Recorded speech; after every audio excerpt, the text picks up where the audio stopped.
Globalization and technology has transformed modern businesses. The modern economy today runs on globally interconnected value chains. May it be Indian Railways carrying 23 million passengers or FedEx handling 29 million pounds of freight per day, or the famous Arvind Eye Care Hospital performing 1,500 surgeries daily. All entities owe their success to highly effective and synchronized operating model attributing operations excellence. Be it humanitarian supply chain, military operations, natural disaster management or workings of global businesses, operations excellence is a strategic weapon to many.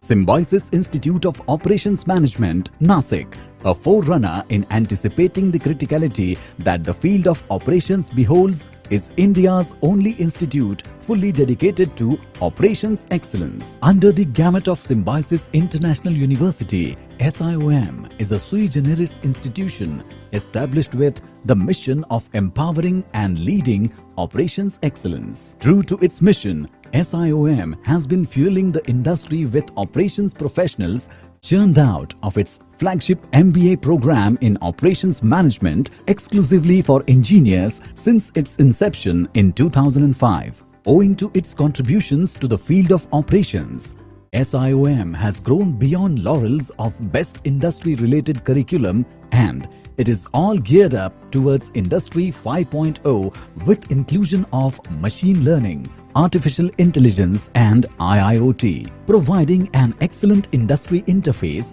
SIOM, now an operational excellence hub, attracts top recruiters for operations-related profiles. SIOM boasts of its alumni presence and recruiters network in top companies across the sectors, be it manufacturing, logistics, retail, e-commerce, hospitality, banking and financial services, consultancy, pharmaceutical and many more. Surmounting credibility by corporate recruiters is an outcome of holistic and multidisciplinary engagement of students, be it technical expertise, leadership values or social sensibility initiatives strategically woven in overall learning environment. Backed with robust project-based learning, Harvard simulations, case studies, research orientation and strategic industry interface through research conference, guest lectures, HR Summit, Operations Summit Tattv’, TEDx and 2 internships. The students are all geared up to take on the challenges of rapidly evolving technological capabilities and value chain complexities, the critical areas of concern for every organization today. SIOM, with intent of knowledge dissemination, offers corporate training programs, customized certifications and consultancy services in the area of operations. Some of our past and current beneficiaries include multinational corporations like GE, GSK and many more. Connect to us for anything and everything related to operations. SIOM pulsates with the conviction that future CEOs and industry leadership will emerge from operations and supply chain domain, and we feel responsible towards it. This citadel of learning and competency development is exclusively for working executives, MBA aspirants, and the corporates. We act as catalysts to fuel their careers and of course develop operations competencies within organizations. This love for our niche has developed key result areas which will impact your triple bottom lines very, very positively. A perfect symbiosis of industry and academia. SIOM is one-stop shop for everyone who is excited about operations management. I invite you to SIOM not just to fuel your talent supply chain, but also to engage with us on your operations expertise and experiences. Come, let's engage. Connect to the best in operations. Engage with SIOM for operations excellence.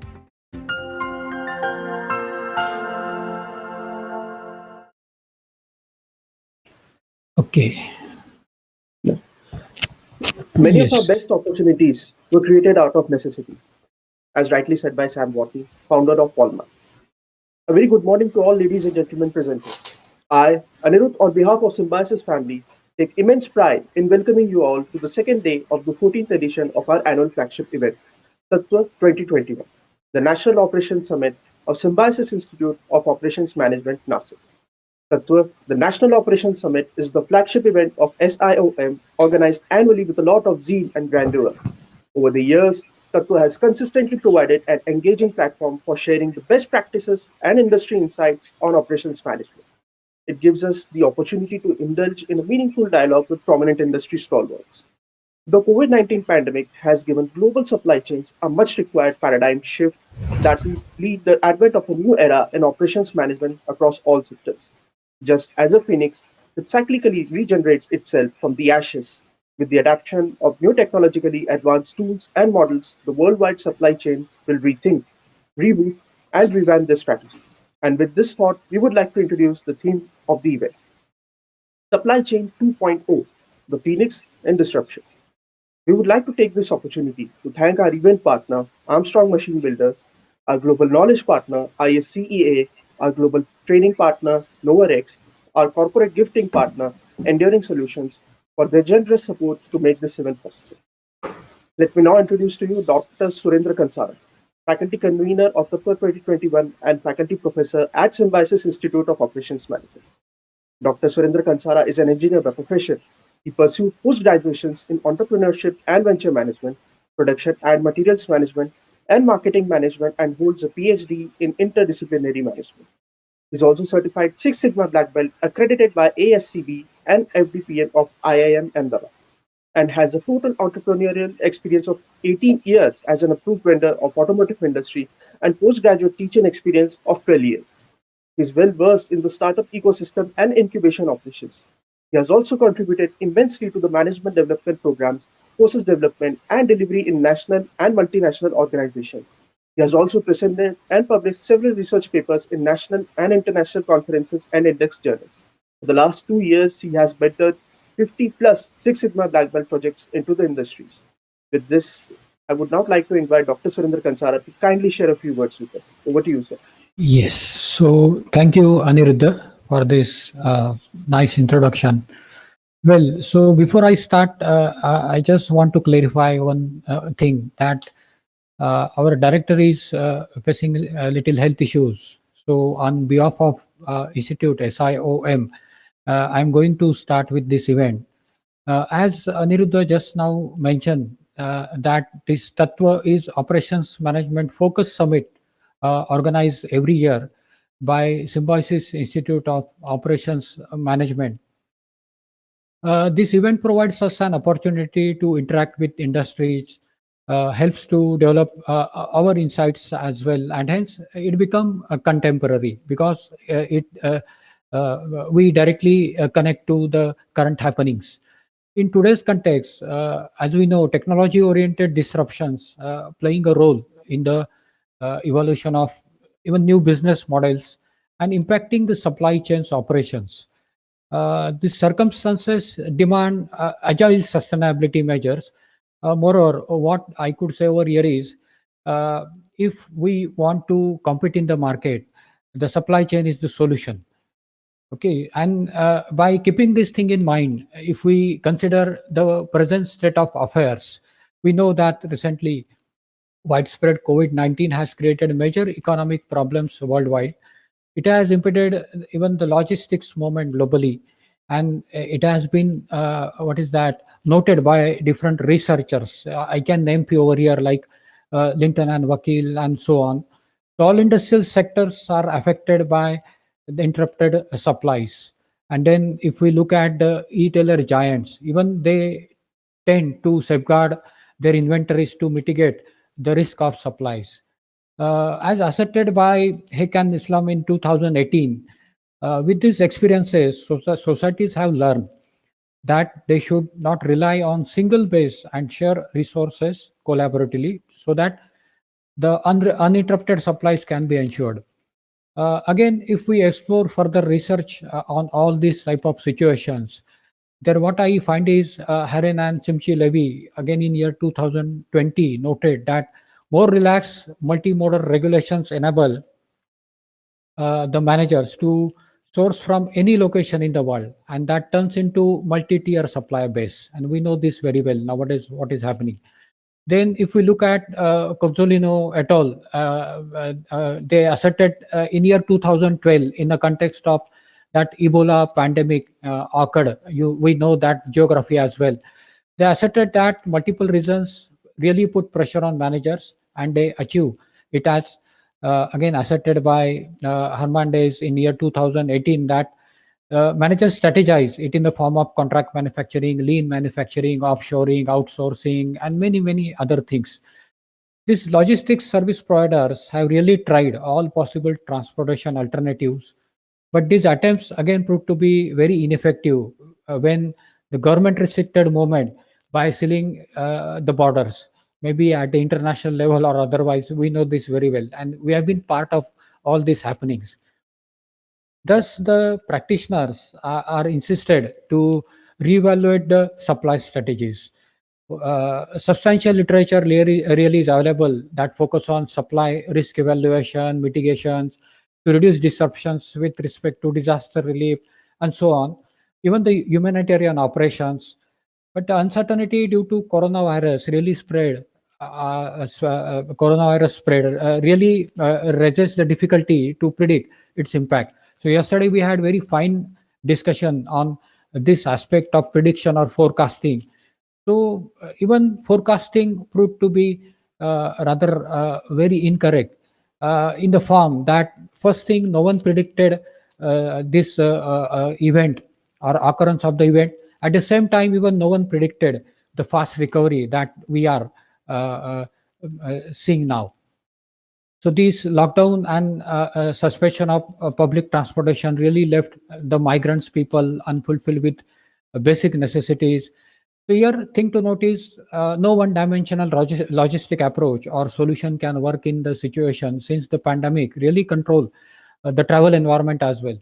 Hence, the existing humanitarian logistics model are really required to be revisited so that we can develop more harmonized type of approaches as suggested by Dasaklis et al. During that Ebola pandemic and the research held during 2012. Therefore, in spite of all this intensive research based on solutions on the supply chain risk management mitigation, today all of this proved to be not sustainable. So, in an attempt to explore variable alternatives, this year our main focus of this entire summit is on supply chain disruptions in different sectors. So I'm sure that participants in an event, this Tattv 2021, shall participation in this event shall definitely provide very good opportunities for researchers, practitioners, academicians, as a unique platform to know the views of the experts from industries and share their thoughts as well. So with this, I just hand over to Anirudh again. Thank you very much, and I welcome you all. Thank you very much, sir, for your reflections. This is indeed inspiring and informative and would give us the zeal to commence the event on a very high note. Thank you again, sir. Thank you.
can start off. Sir, first I'll introduce to you, sir. Sure. Yes.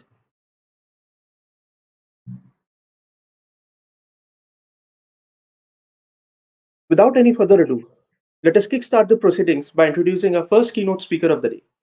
We have with us an eminent business leader and supply chain professional, Mr. Banthia, Mr. Sunil Banthia. Mr. Banthia is the Chief Operating Officer for Aliaxis India, which is a global leader in the manufacturing and distribution of advanced plastic piping systems.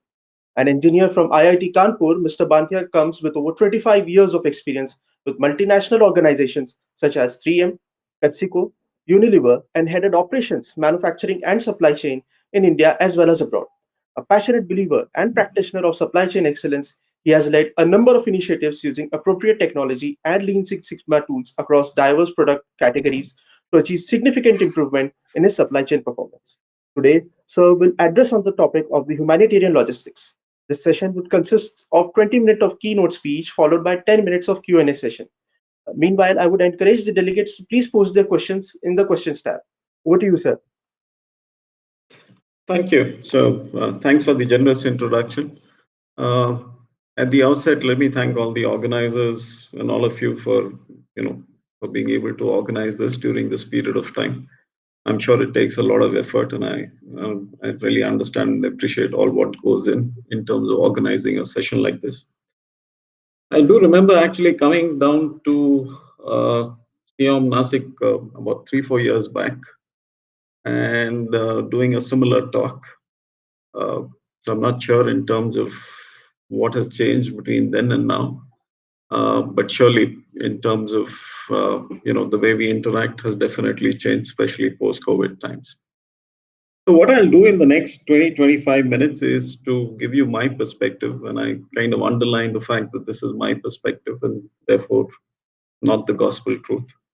What I'll talk to you about is in terms of some of the supply chain concepts as I see it, in terms of the humanitarian logistics, but a little more broader, holistic view in terms of what supply chain management is during these times of pandemic, and what are some of the things that we can learn in terms of commercial and business supply chains as well. So that's essentially what I'll try and do. Feel free to interrupt me at any point of time during the discussion or post the presentation, and I'll be happy to answer any questions that you may have on this. So let me start with getting the definition of humanitarian logistics out of the way first, right?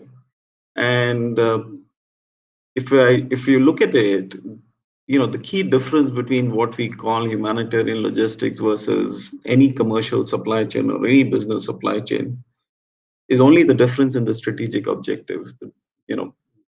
If you look at a business supply chain, it's centered around the fact that you want to, at a most efficient cost to serve.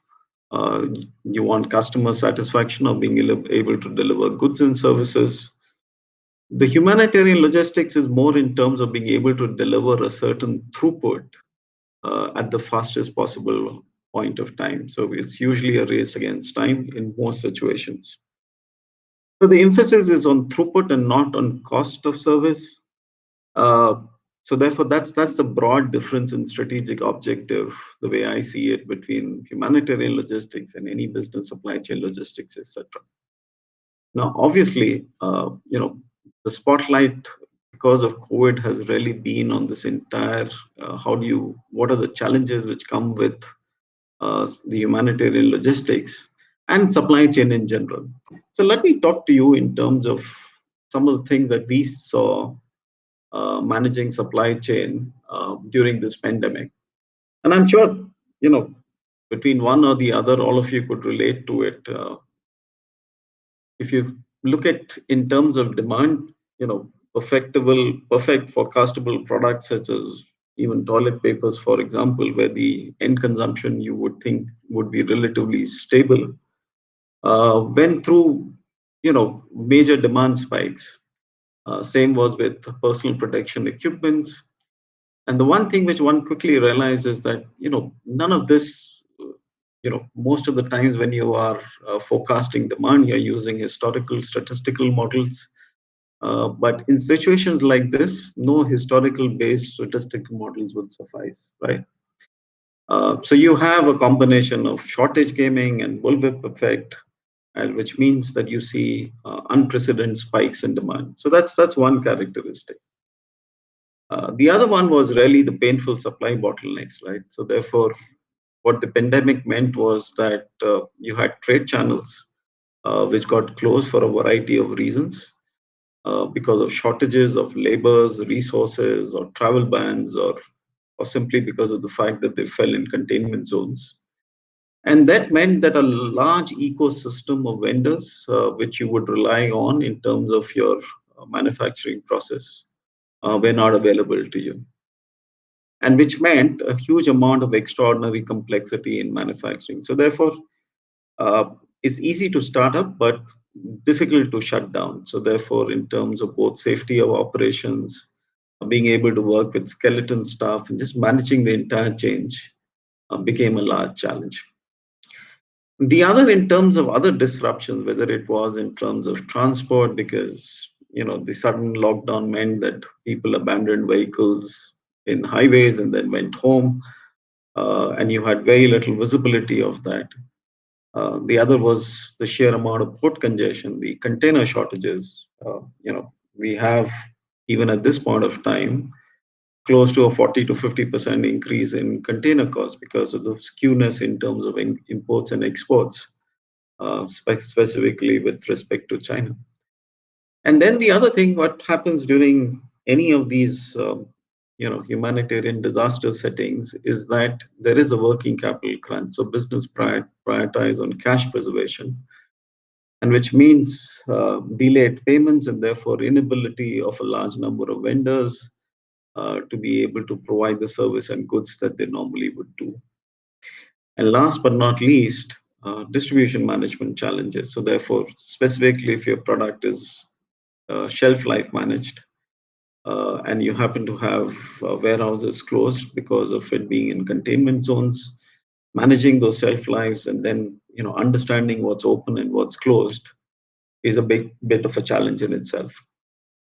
So that's what supply chain management during a pandemic looks like. So the key takeaway from the slide, which I want to leave with you guys, is the fact that there is a huge complexity and a huge uncertainty and ambiguity which one faces during a humanitarian disaster setting or a pandemic setting to which we have gone through. So therefore begs the question in terms of what kind of solutions should we be thinking about. And at the risk of being a little frivolous, and Amazon and Swiggy were kind of mainstays for a lot of people during the lockdowns. But this entire notion that you would click a button on Amazon, things will magically show up, it's not fully and it's only partially correct. It doesn't always work that way. The other solution is do everything super fast, so cut cycle time on everything, and then one should be okay. But that again is a solution which doesn't really work too well. So what works is, and that is where we usually come up short, is to have a unified playbook where you're able to set parameters, standardize with easy to replicate steps, which one could follow in a situation like this. That's easy to put down on a slide, but far more difficult to do in actual life. Having said that, and this is a quote which which I've kind of found useful. Amateurs study tactics, but professionals study logistics. And logistics is such a large key component in terms of how you manage your supply chain during these times. So let me come back. Let me give you an example in terms of what I think, for example, is of critical importance. If you were to look at this entire thing from vaccine to vaccination, from a supply chain point of view, what would work and what would not work. Suffice to say that the key concepts that one has in supply chain stand true even in a pandemic and even in terms of of being able to vaccinate in a shortest period of time the largest amount of people. So let's look at in terms of how one would do it, and brings me to the concept of reverse scheduling. I'm sure you guys are aware of it. But this is simply put, working backwards to map out in terms of what your supply chain should look like, uh, based on what's the objective and goal. So therefore, you would prioritize in terms of what are the number of vaccines that you need to give in per day. There is, of course, the complexity, the additional complexity of the cold supply chain. Then you would have a prioritized target group. And if you look at how most countries are doing it, pretty much the same thing in terms of having a prioritized target group, whether it is health workers or people above a certain age. So you always start with an objective and goal, which is no different when you launch a product. So therefore, in essence, what you're doing is looking at the entire end-to-end supply chain, and that is something, to my mind, which is critical. You cannot look at it from just a logistic point of view or from only a procurement or an acquisition of a service. You really need to look at it from an end to end. So think of it like, fluid dynamics. So I'm sure some of you would have done, done a part of fluid dynamics as part of your class 10, 12, or even college. And therefore, to a certain extent, this is just fluid dynamics 101. So what you do is you really look at your, from the end of delivery where you need it to the point of origin, which is either your sourcing of the particular service or good, and you look at where your bottlenecks are, and you identify where the shortages and bottlenecks are, and you kind of put solutions for that. You look at what capacity is required, and this capacity is not just in terms of volume, it's also in terms of time and the skills required. And then it's about visibility and it's about real-time monitoring. So therefore, again, some of you would be familiar with the concept of theory of constraints. You resolve one bottleneck and the other will. Yeah. And this is precisely what you do when you manage a supply chain, even in a humanitarian logistics settings. Ideally, what one could do is if you could really map out your entire supply chain and you could color code in terms of what are the emerging bottlenecks, and then see how you can manage all the pieces together, whether it is sourcing, operations, logistics, and try and get to that perfect flow of being able to get from the point of origin to the point of delivery. That really would always be the most perfect way of doing it. So therefore, obviously, there are lessons here for us in the business supply chain as well. I mean, none of these concepts, in a certain sense, are alien to us. Therefore, what I'll do in the next set of slides is to really talk about some of our own experience as we went through this pandemic, and what are the lessons that we could derive in terms of how one configures a humanitarian logistic supply chain configuration, and what are the lessons one could derive from it for a normal business supply chain or a corporate supply chain. So the first thing, which seems to be counterintuitive, and at the risk of being provocative, traditionally all that we have learned and done for most part of our careers is to really see, how one can remove inventory, and lean inventory models have been the vogue, so as to say, because that's the easier way in terms of improving flow and reducing the cost to serve. However, one of the learnings which came from this entire pandemic was there is a cost trade-off between cost and preparedness. And the trade-off is that redundancy in terms of your supply nodes, whether it is in terms of distribution nodes, they are so very critical in being able to have a sustainable and a viable supply chain. So the reason I'm saying this is that, one of the key trends post GST for a lot of our businesses was in terms of consolidation of warehouses. And people were looking at consolidating, different distribution centers, which they had typically in each state because of fiscal reasons. Post GST, to kind of consolidate them in one distribution center and kind of service the entire country through that. Now, just imagine if that one distribution center which you had fell into a containment zone, what it would do in terms of servicing your customers with it. So, therefore, one of the key learnings, at least to my mind, has been is the way we've been able to kind of go past or rather survive the pandemic is the fact that we had redundancy in our supply chain, which came in hugely useful during this period of time. So therefore, that's one, to my mind, critical in terms of not just from a humanitarian logistics service as well as, but from a overall business supply chain of being just prepared uh, for such a for such a pandemic or such a disaster. The second one is really in terms of diversification of supply chain, and a lot of companies have kind of painfully learned the lesson on this. And the picture on the right kind of tells the story. So therefore, a lot of us over a period of time, and this is not just within the country but outside it, have shifted their supply chain or offshored their supply chain to a country or to a region, so as to say.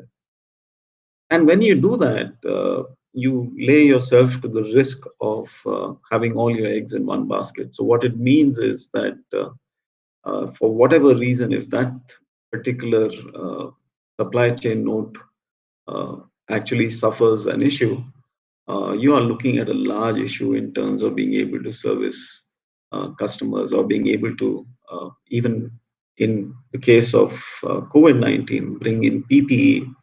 Uh, you know, if you had only one source of supply, which was China for a lot of us.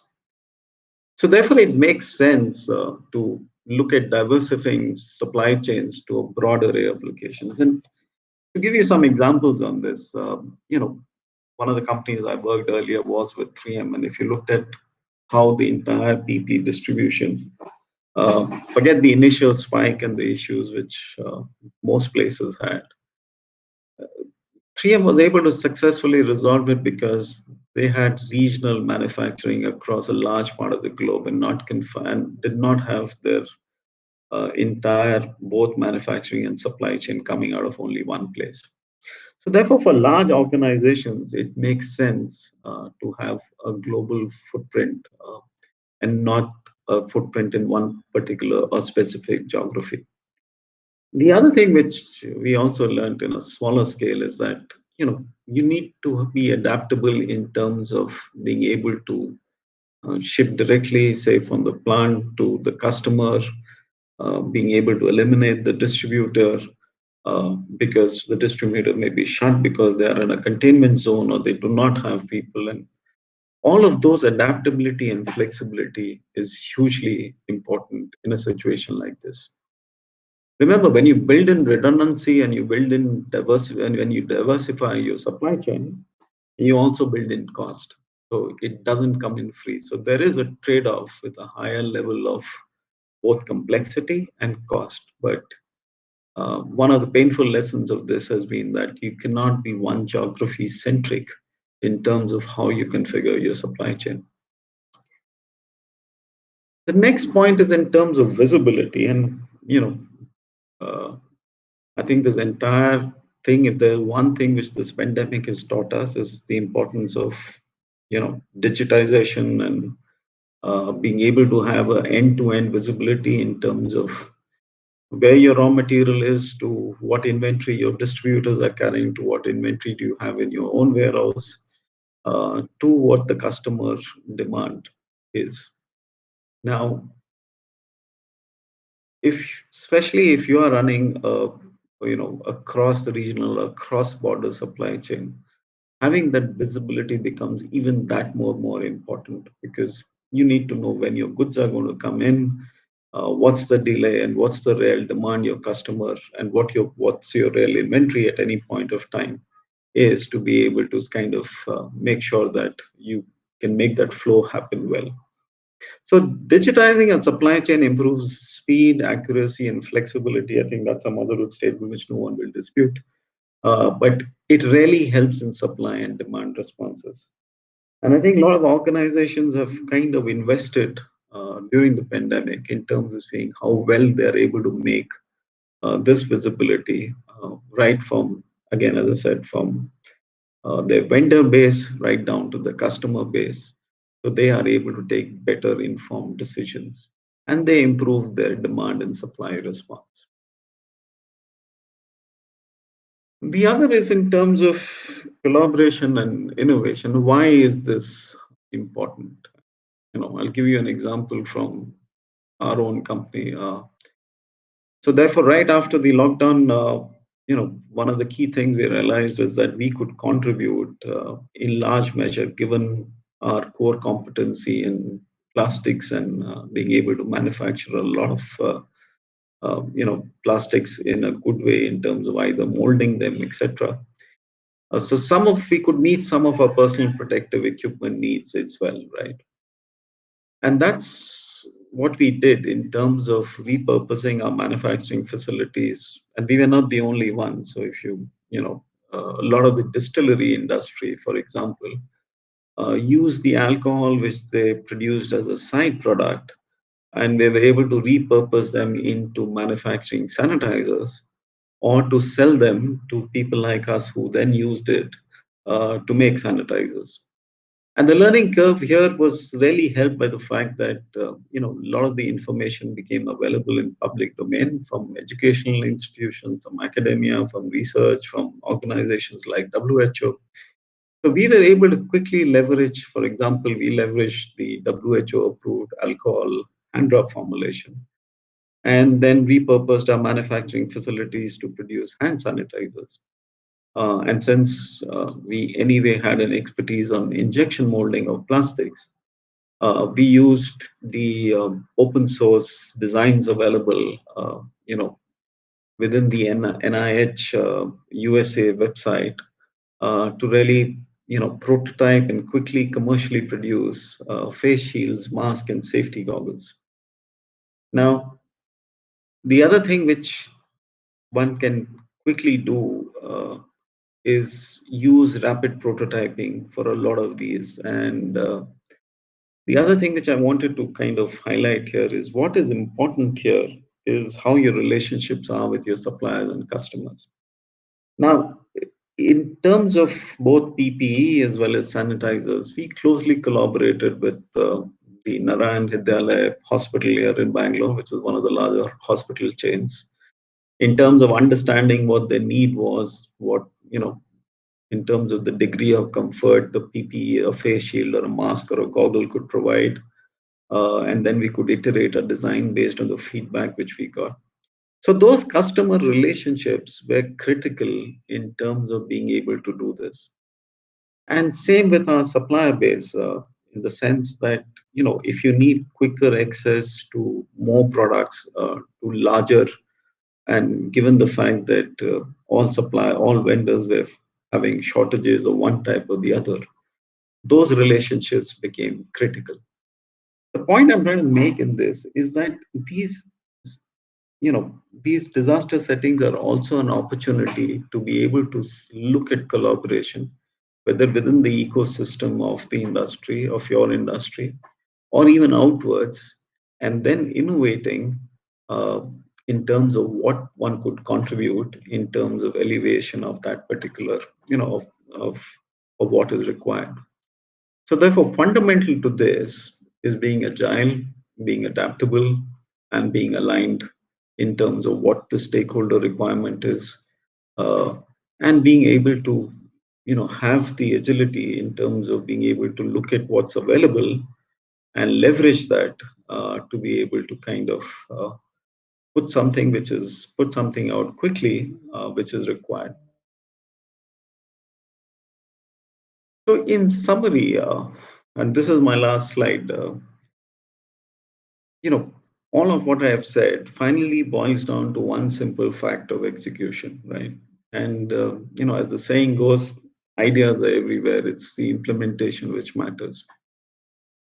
Now, our learning in this has been the following. One, you know, uh, managing a situation where multiple plants and multiple distribution centers have uncertainty in times of either manning, have uncertainty in terms of being under lockdown, uh, and also in terms of which borders are open, which borders are closed, and can you move goods from one state to another state. So what it requires is a centralized coordination approach. A patchwork approach doesn't succeed. And what I say is true, perhaps not just in a business setting, it is also true in a humanitarian logistics setting, right? And more so, perhaps, because you're dealing with multiple stakeholders, you're dealing with aid agencies, you're dealing with logistic providers, and you are in a race against time.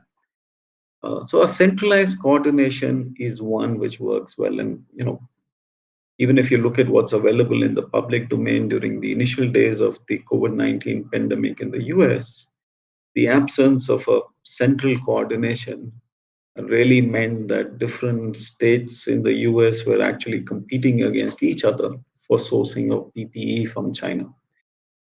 So that's the lesson on that. The second thing which one needs to do is, you need to coordinate both horizontally and vertically. And let me explain what I mean by horizontally and vertically. What I mean in terms of horizontally is, in terms of suppliers, in terms of manufacturing, distribution, you need to get that coordination right. And the vertical is essentially from a strategic to a tactical point of view, right? What's the inventory required at a certain point where you think the demand, and how would you service that, for example? So making choices in terms of what to prioritize and what not to prioritize is a key thing. For example, one of the things that we did, knowing that we were constrained in terms of capacity, the number of lines we could run, the number of people we could get into our plants, we made a choice in terms of what part of the product portfolio that we were going to actually focus on. So if we have, say, 6,000 SKUs, here are the 4,000 SKUs that I would prioritize on, which are critical in terms of being able to service to my customers. So those are choices that one makes. Those are strategic choices that one needs to make to ensure that you have the right inventory, the right SKU at the right place. Key thing for all of this is in terms of, and I talked about it earlier in terms of transparency and visibility of both information, material, and a supply chain tower kind of a concept is critical. I think, from what I understand, a lot of the students in SIOM go through this SAP modules, and if you go through their integrated business planning module, amongst different things other than the demand, the SNOP, and the inventory deployment, there is also something called a supply chain tower, which essentially means it's essentially a cockpit where you're able to entirely see your end-to-end supply chain. And therefore, say, even in terms of, even a COVID-19 vaccination setting, you would be able to then make the choices in terms of resolving bottlenecks, and then being able to do the reverse scheduling, as I talked about earlier. And the last thing which I wanted to leave you with is that, consistent and clear messaging is hugely important in a crisis. And one has to communicate both upstream and downstream in terms of managing your stakeholders, ensuring they are aligned in terms of what is being done, as well as in terms of downstream, because one of the things, one of the uh, how do I put it? One of the not so good aspect of social media is also the fact that there is huge amount of rumor mongering which takes place in a setting like this, given all that gets forwarded in WhatsApp. Uh, so therefore, being able to put out what's the right message, to have that clarity right from the operator on the shop floor to the CEO, that's fairly important in terms of managing a crisis like this. And my own submission here is that sometimes it's better to over communicate than to communicate less. Because nature abhors vacuum, in the sense that if you do not communicate, your target audience or your target people are getting all kinds of communication from all kinds of people. So therefore, consistent and clear messaging in this crisis, in any crisis, is hugely important. So, frankly, this is what I had to say. You know, I thought I'll keep some more time in terms of question and answers. So, if there are any questions, I'll be happy to take them at this stage. Yeah, thank you very much, sir, for such an insightful session, sir. My key takeaways were the emphasis on throughput rather than the cost of service.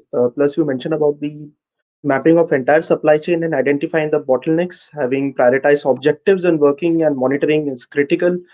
Supply chain redundancy, diversification of supply chain, plus the importance of adaptability, critically, and supply chain visibility has been the key takeaway. If I may, I'd like to mention the quote that you mentioned, amateur study tactics and professional study supply chain. That has been very inspiring. So thank you very much, sir, for that. Now we'll move on to the question and answer session. I would request the delegates to pose their questions in the questions tab. Right, sir. So first question we have is from Mr. Akhil Joshi, who is the operations manager from Super Daily. And his question is, what are the ways to create flex capacity? As we know that there will be sudden spike in the demand, especially for the health products. But the trade-off here is essentially in terms of two things. Do you add in the capital investment in terms of creating additional capacity so that you run at a lower utilization and have that headroom available for a demand spike? Versus the fact that you have modular capacity in the sense that you have the wherewithal of being able to add capacity modularly in a short period of time. Now, there is no perfect answer. Having said that, my own experience in this has been, for a large majority of us, working at around 80 to 85% of capacity utilization and keeping a 15% headroom has been the kind of has been the thumb rule, so as to say. But the key really is in terms of how quickly can you, either build capacity modularly in terms of mitigating or managing a spike, or the other is, of course, in terms of being able to flex a much higher output by having a much better efficiency on the line of the equipment. Those are the choices one needs to make. But yes, is there a golden rule which says that one can work at a certain utilization and the demand spike will be only to that headroom available? No perfect answer on that.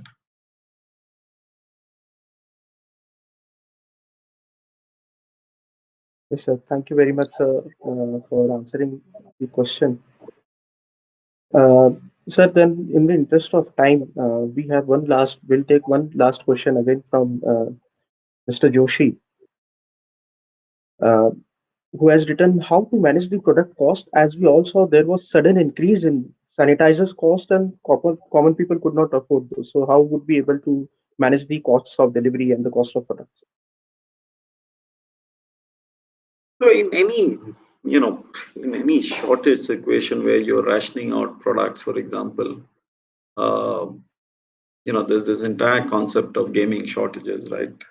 Whereby the manufacturer sees a large increase and a large demand spike to what is the real demand, so as to say.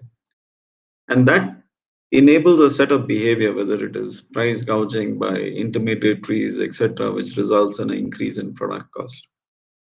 One of the ways of being able to reduce that, and it's not the only way, but one of the ways is being able to have the ability to ship directly, or rather to service the customer directly, which in a lot of cases, lots of people do it. So 3M did it in the case of PPE, eliminating the distributor in some cases who were doing this entire price gouging, to giving it directly, through e-commerce platforms or some other platforms to the customer. So those are some of the ways you could possibly do that. Right, sir. So thank you very much, everyone, for all your questions. And thank you once again, sir, for your valuable insights on humanitarian logistics. We hope that this has been a very insightful and a learning session for everybody. Now we'll go back to the social lounge for 10 minutes, wherein you can take a break and network with each other. Thank you, everyone. Thanks. Thank you, sir.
is the International Supply Chain Education Alliance. We were the first organization certifying supply chain professionals around the globe, and we remain the worldwide authoritative resource for supply chain career validation, with thousands of certificate holders commanding top-tier salaries. So, what are you waiting for? Stand out from the crowd and take your career to the next level with an ISCEA internationally recognized supply chain certification.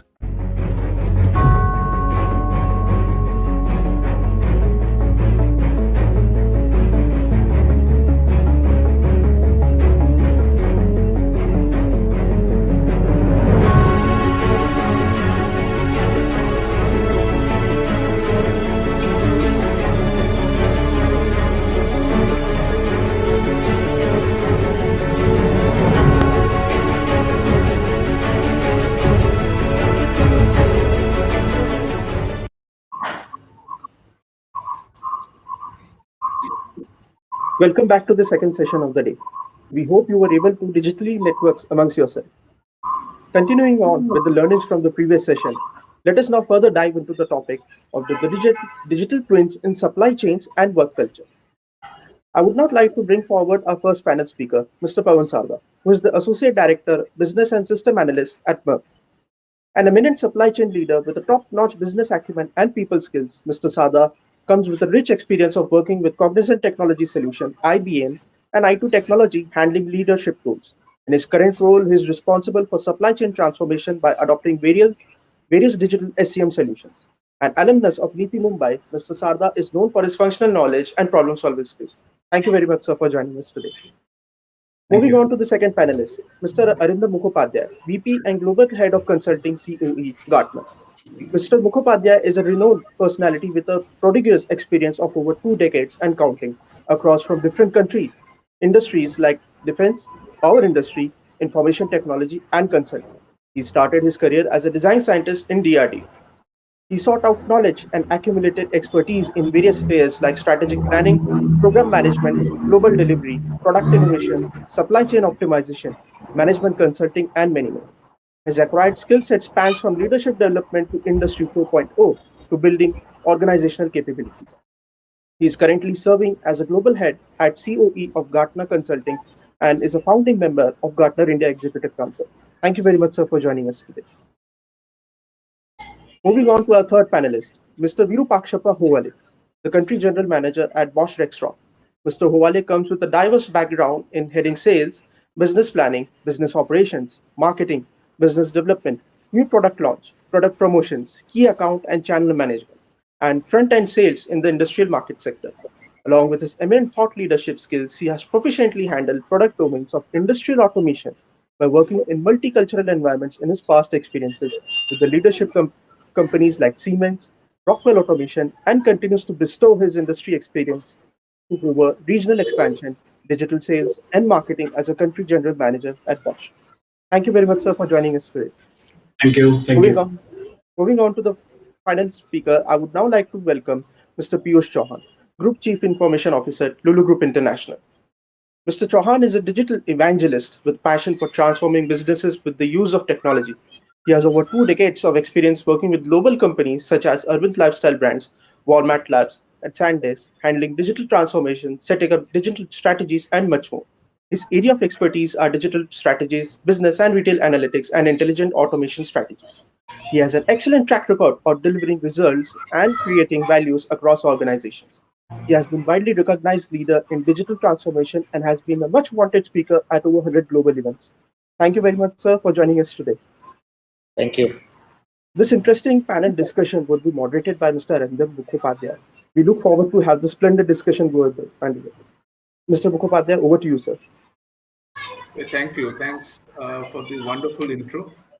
There is some background noise. I don't know if somebody has to go on mute, but thanks for the intro. On behalf of the other panelists, I might take this opportunity to thank you, SIOM, for inviting us today. And I'm particularly privileged to lead this panel on digital supply chain twin with 3 other established professionals from 3 different industries, pharma, manufacturing, and retail. And I'm sure it will be an insightful conversation for all of us. So let me kick off with a very short intro of what digital supply chain twin means. In short, it's digital representation of the physical supply chain, and the benefits would be like end-to-end planning and execution, mirror the real-time supply chain, how stuff moves from one stage to the another.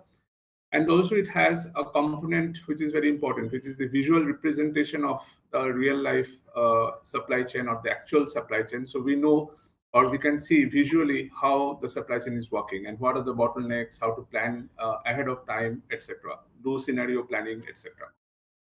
Now, this technology concept has been gaining traction from last few years, and particularly I know that Gartner made this digital twin term very popular in the 2017 symposium, and since then it has gained a lot of momentum.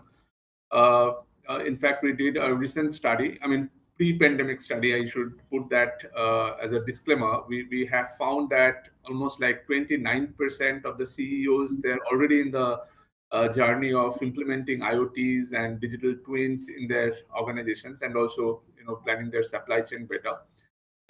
And hoping almost 60% there. I mean, another almost like 30% they're planning to implement. So it actually had a lot of impact in the way the industry operates, and a lot of traction what we have seen. But things have changed. I mean, due to two things, and probably we are sitting at a tipping point right now. And the first thing is the technology. I personally feel that 5G or advent of 5G is going to be another very interesting element which or trigger which probably can take it to the next level. So that's one which is upcoming, and we should be watching more closely how it plays out. But the second one is, of course, the pandemic, and pandemic has changed the way the supply chain operates, and probably even the value proposition for digital supply chain twin, or how we make technology investments to make the supply chains more transparent, visible, etc. I also felt that the earlier keynote session by Mr. Sunil Pantia was excellent, and that set the stage for us to take it forward and have this discussion today. And he mentioned a couple of things. I just wanted to quote. So he said that there are supply shock. The supplier network went into a tremendous challenge for them to supply or provide their services on time, and fulfilling the requirements of the manufacturers. We also had demand shock for obvious reasons, different restrictions, social restrictions, physical distancing, etc. The demand also went down significantly, and also at all levels we had challenges because of those new social norms, that getting the adequate manpower to keep the supply chain going as it is. So that's a significant challenge what we have seen due to the pandemic. And also, I think one other thing I wanted to highlight is that the whole concept of supply chain design was primarily focusing around building efficiency. I think he mentioned that lean supply chain, how much I can reduce my inventory, etc. So that was the key focus: how much I reduce cost, how much I can deliver on time, or maybe a just-in-time model, rather than designing for resiliency. And that's something which is coming out as a very, very key theme, that the next generation of the supply chain is going to be more resilient, and something which Mr. Bhatia mentioned, that he wants to build more redundancy in the supply chain. So that's something which I wanted to tell before I go on to my esteemed panelists, to ask them the questions, to know their perspective of different industries. So first, let me go to Mr. Pawan. He is from the pharma industries. So my question to you, Mr. Pawan, would be, how do you think pharma look into the rapid digitization that's happening in the industry, and how you're leveraging that? And the second part of the question is that, scope of digital twin in planning and assessing risk in the pharma supply chain. So if you throw your insight and your thoughts in that, that would be great. Thank you, Arindam. Am I audible properly? Yes, you are audible. Great. So let me tell you first thing, like you probably know that pharma, I mean, every industry has its own supply chain, its own different challenges. So for pharma as well, we have our own specific or unique challenges which we always face. One bigger challenge or the most of important thing to highlight is the regulation. We work under very strict regulations, and the regulations from across the different countries have different regulations. So we have to keep a track of how the regulations are changing across the globes. So we have to adapt to it. We have a problem of, like, we don't have an option of stockouts. We are in a business of life saving products. So even if there are some products which are low volume, low margin for us, we just cannot afford to be a stock out on those. So we have to still keep working on the supplying of them. We have another problem of shelf life. The cost reduction is another. Even some of our blockbuster medicines can come under drug control anytime. So even if it's a blockbuster medicine, we have to still always look for an option to improve our supply chain. So as a pharma industry, we are always looking forward on improving or reshaping our supply chain. And it is always, we believe that the supply chain evolution is directly proportions to the technology evolution. Look at it like 20 years, 30 years back down the line, or even in 1980s, there was no possibility of having an ERP because there was no technology to support that. As technology has evolved, we have actually broken that wall between the department, between the organization, and that is how now the supply chain has been evolved. So this rapid digitization, technology evolution, Industry 4.0 framework is actually giving us an opportunity, and we are very much encouraged or looking forward to it to improve our supply chain and address all the problems which we are having. When I say all the problems probably, if you define the problems, like we all talk about supply chain visibility, data integrations, improving the customer services, these are probably the same problem we were talking 20 years down the line, but the boundary of the problem has now changed. 20 years when we were not having ERP, we were talking about building the end-to-end visibility between the departments or within the enterprise. Now today, with the digitization, we are now talking about building the visibility of our end-to-end supply chain, right from the supplier to supplier to the customers to customers. So we are not very much restricted to this one. And again, as you said just few minutes back, this pandemic has actually also taught us that our supply chain should not only be to reduce the cost, but it is to reduce the risk now. We just cannot be looking into in reducing our cost, but then can increase the risk.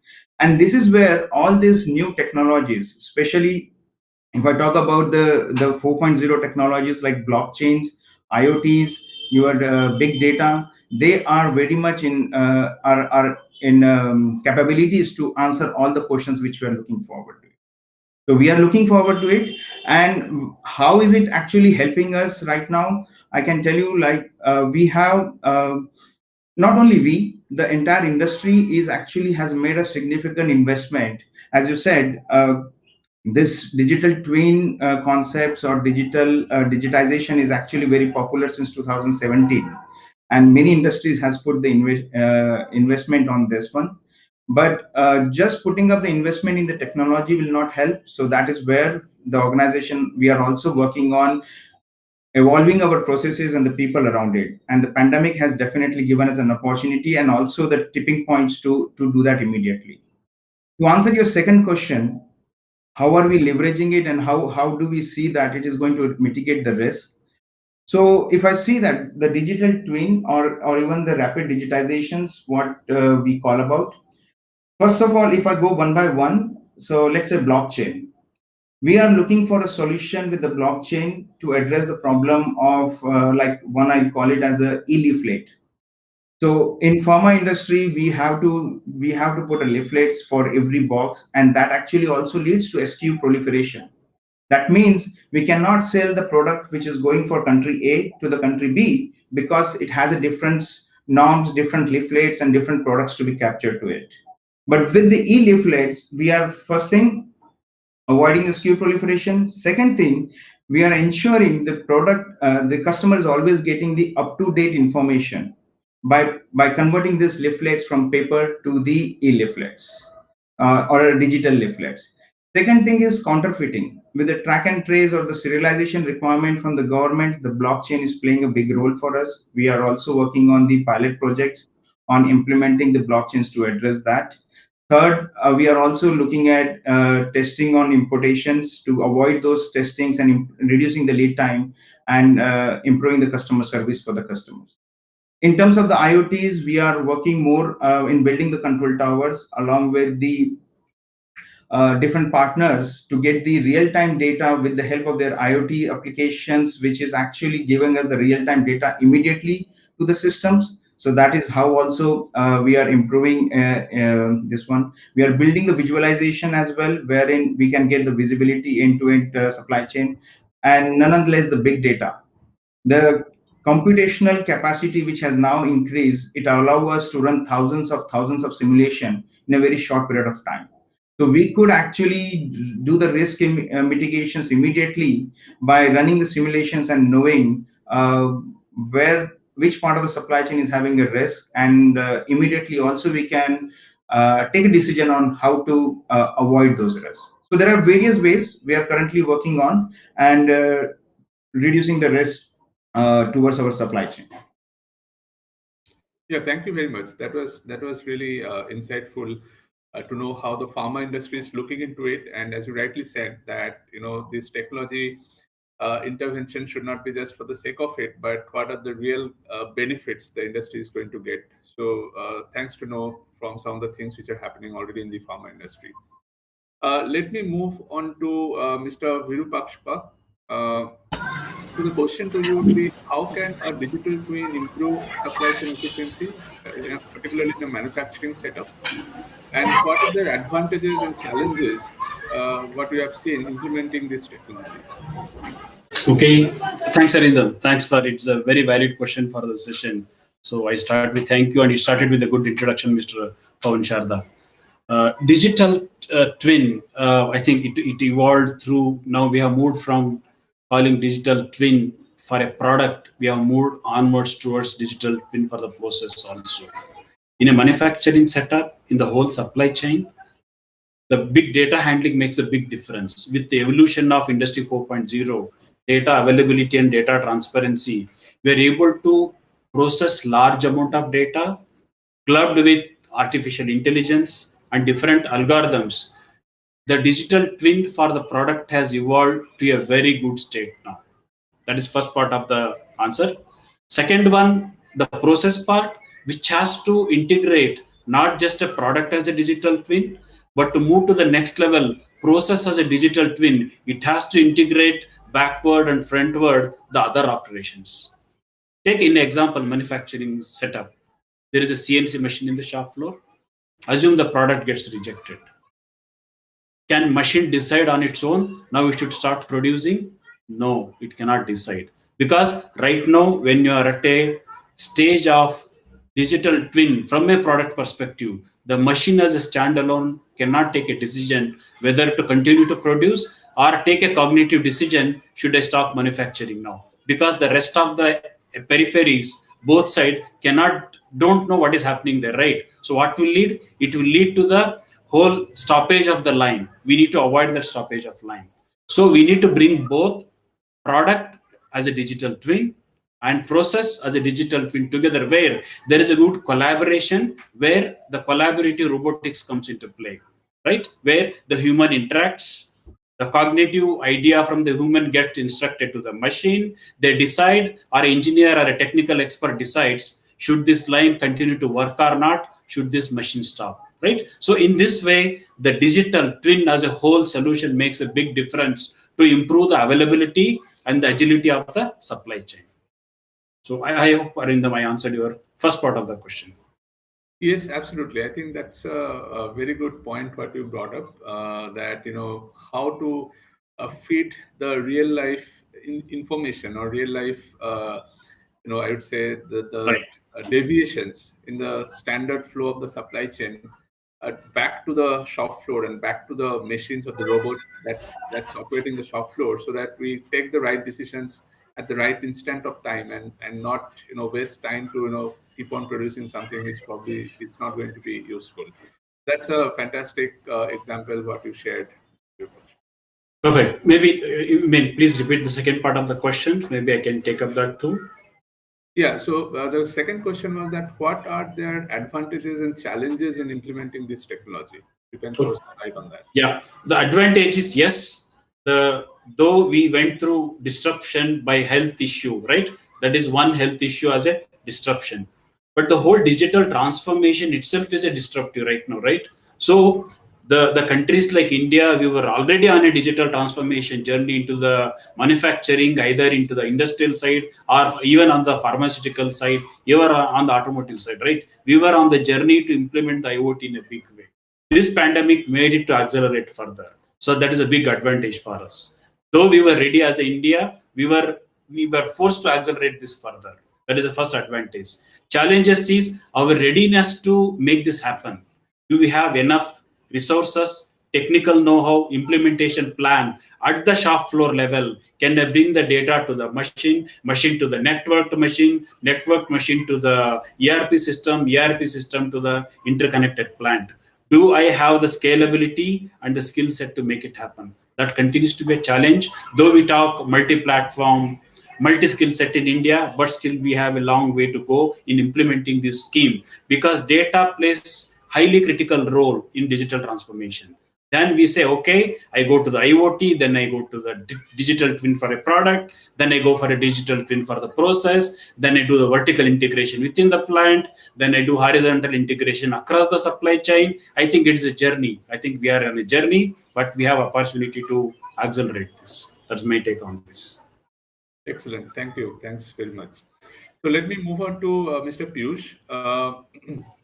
So my question to you would be, what are our best practices to minimize digital twin project risks while demonstrating the value and quick wins throughout the digital twin project lifecycle? And also another related question I want to ask is, how do we know that any digital twin analysis is complete and comprehensive? Mr. Piyush, over to you. Sure. I think my earlier guests, the panelists, have spoken very nicely and laid the context. And I'm a very, very practicalist. Yeah. And I think Mr. Virupaksha rightly said it's a journey.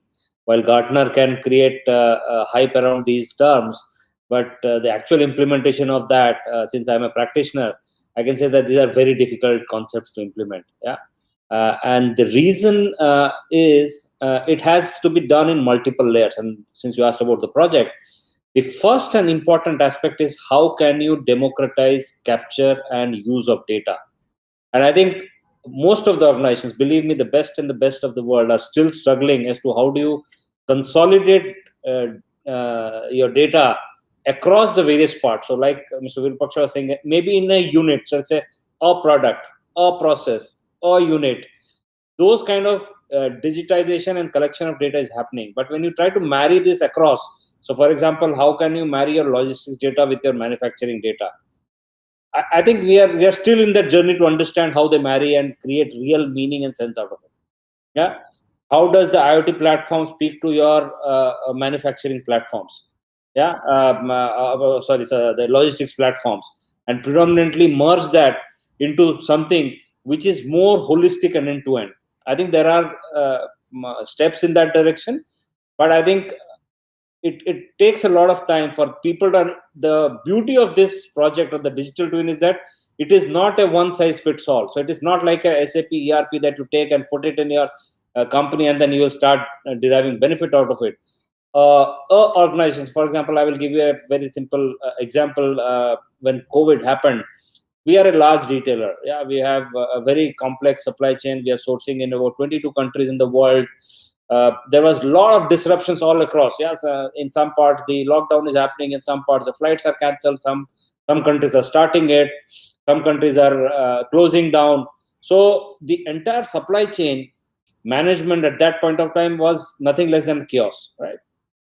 If we had, and this is what I think the concept is, if we had a digital twin, we would have very easily been able to understand what is happening where, how do we procure, where the shocks could be, how can we remove those shocks, bring alternate sourcing locations, how do you make sure that some of the endpoints where the actual consumption is happening, how can we divert supplies from some other location and do that? And that orchestration is what digital twin would have helped. But for that, I would have to have built data platforms which are so efficient that we are able to replicate that in a so-called simulation or a lab environment. And to me, that realistically, for an end-to-end digital twin supply chain to happen, I think it's about 7 to 8 years away from a holistic perspective. Building blocks will come in about 2 to 3 years time, in which we will be able to say that, okay, now this unit, which is nothing but we have to look at horizontal connection as well as the vertical connection. So within a unit, let's say within a manufacturing facility, within a product line that you are there, you will be able to collect that data, understand that data, analyze data.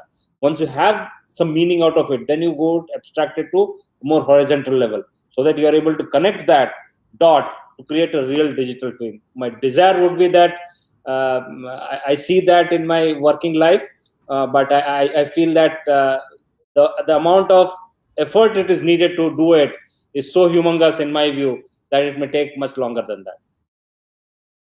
Yeah, excellent point, and thank you for calling that out. That it's not easy, and I understand that it's something which is a major transformation across the whole organization. It's not just one unit who is going to drive this, because as you said, how do we marry the manufacturing data with my logistics and the customer view, forecasting, etc. It's extremely challenging and a major effort for any organizations. But also, I like the fact that you highlight that in a COVID-like situations, how a end-to-end supply chain visibility through some technology interventions like digital supply chain twin could have changed the situations for better, right? You said that it was nothing less than chaos, but if we had that visibility, and that was something which was mentioned by Dr. Mr. Sunil Banti as well, that that end-to-end monitoring of supply chain is very critical at this stage. So thank you very much.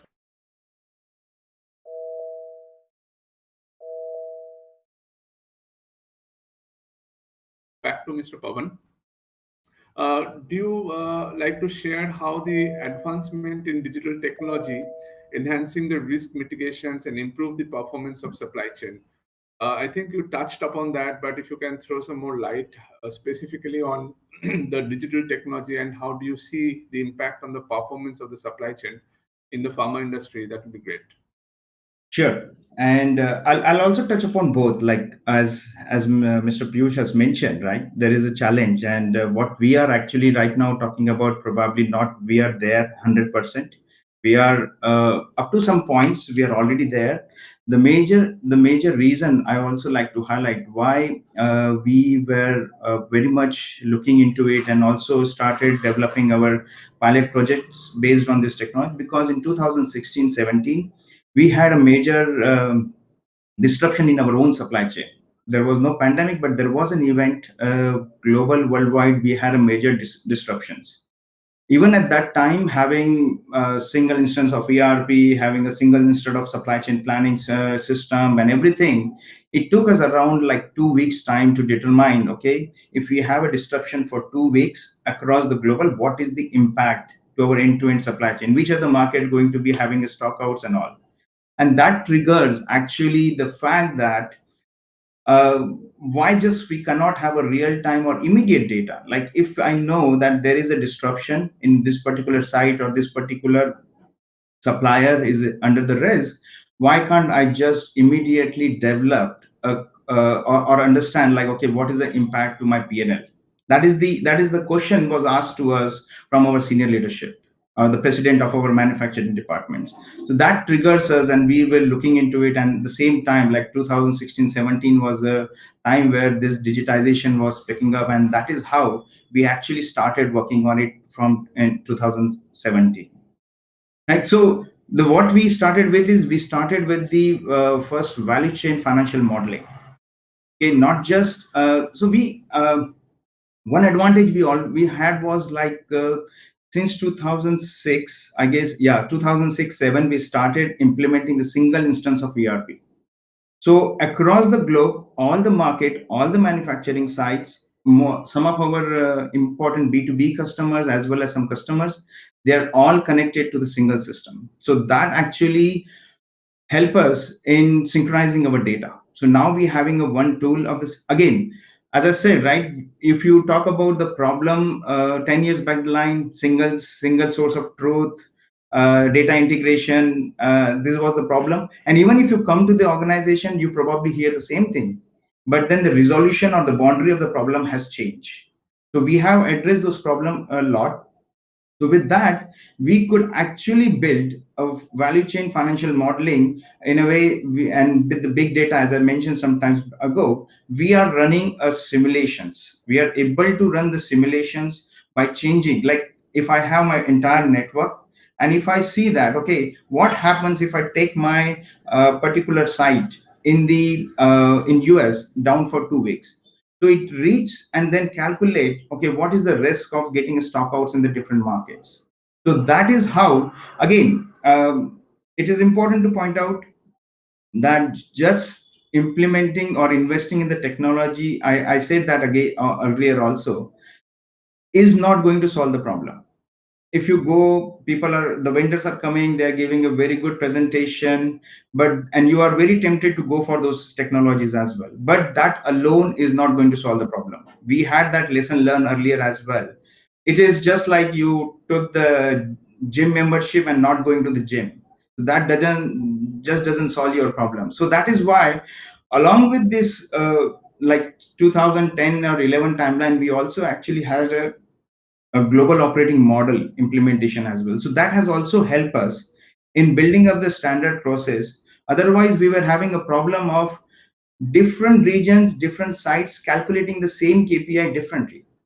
You just cannot then say that you are comparing apple to apple.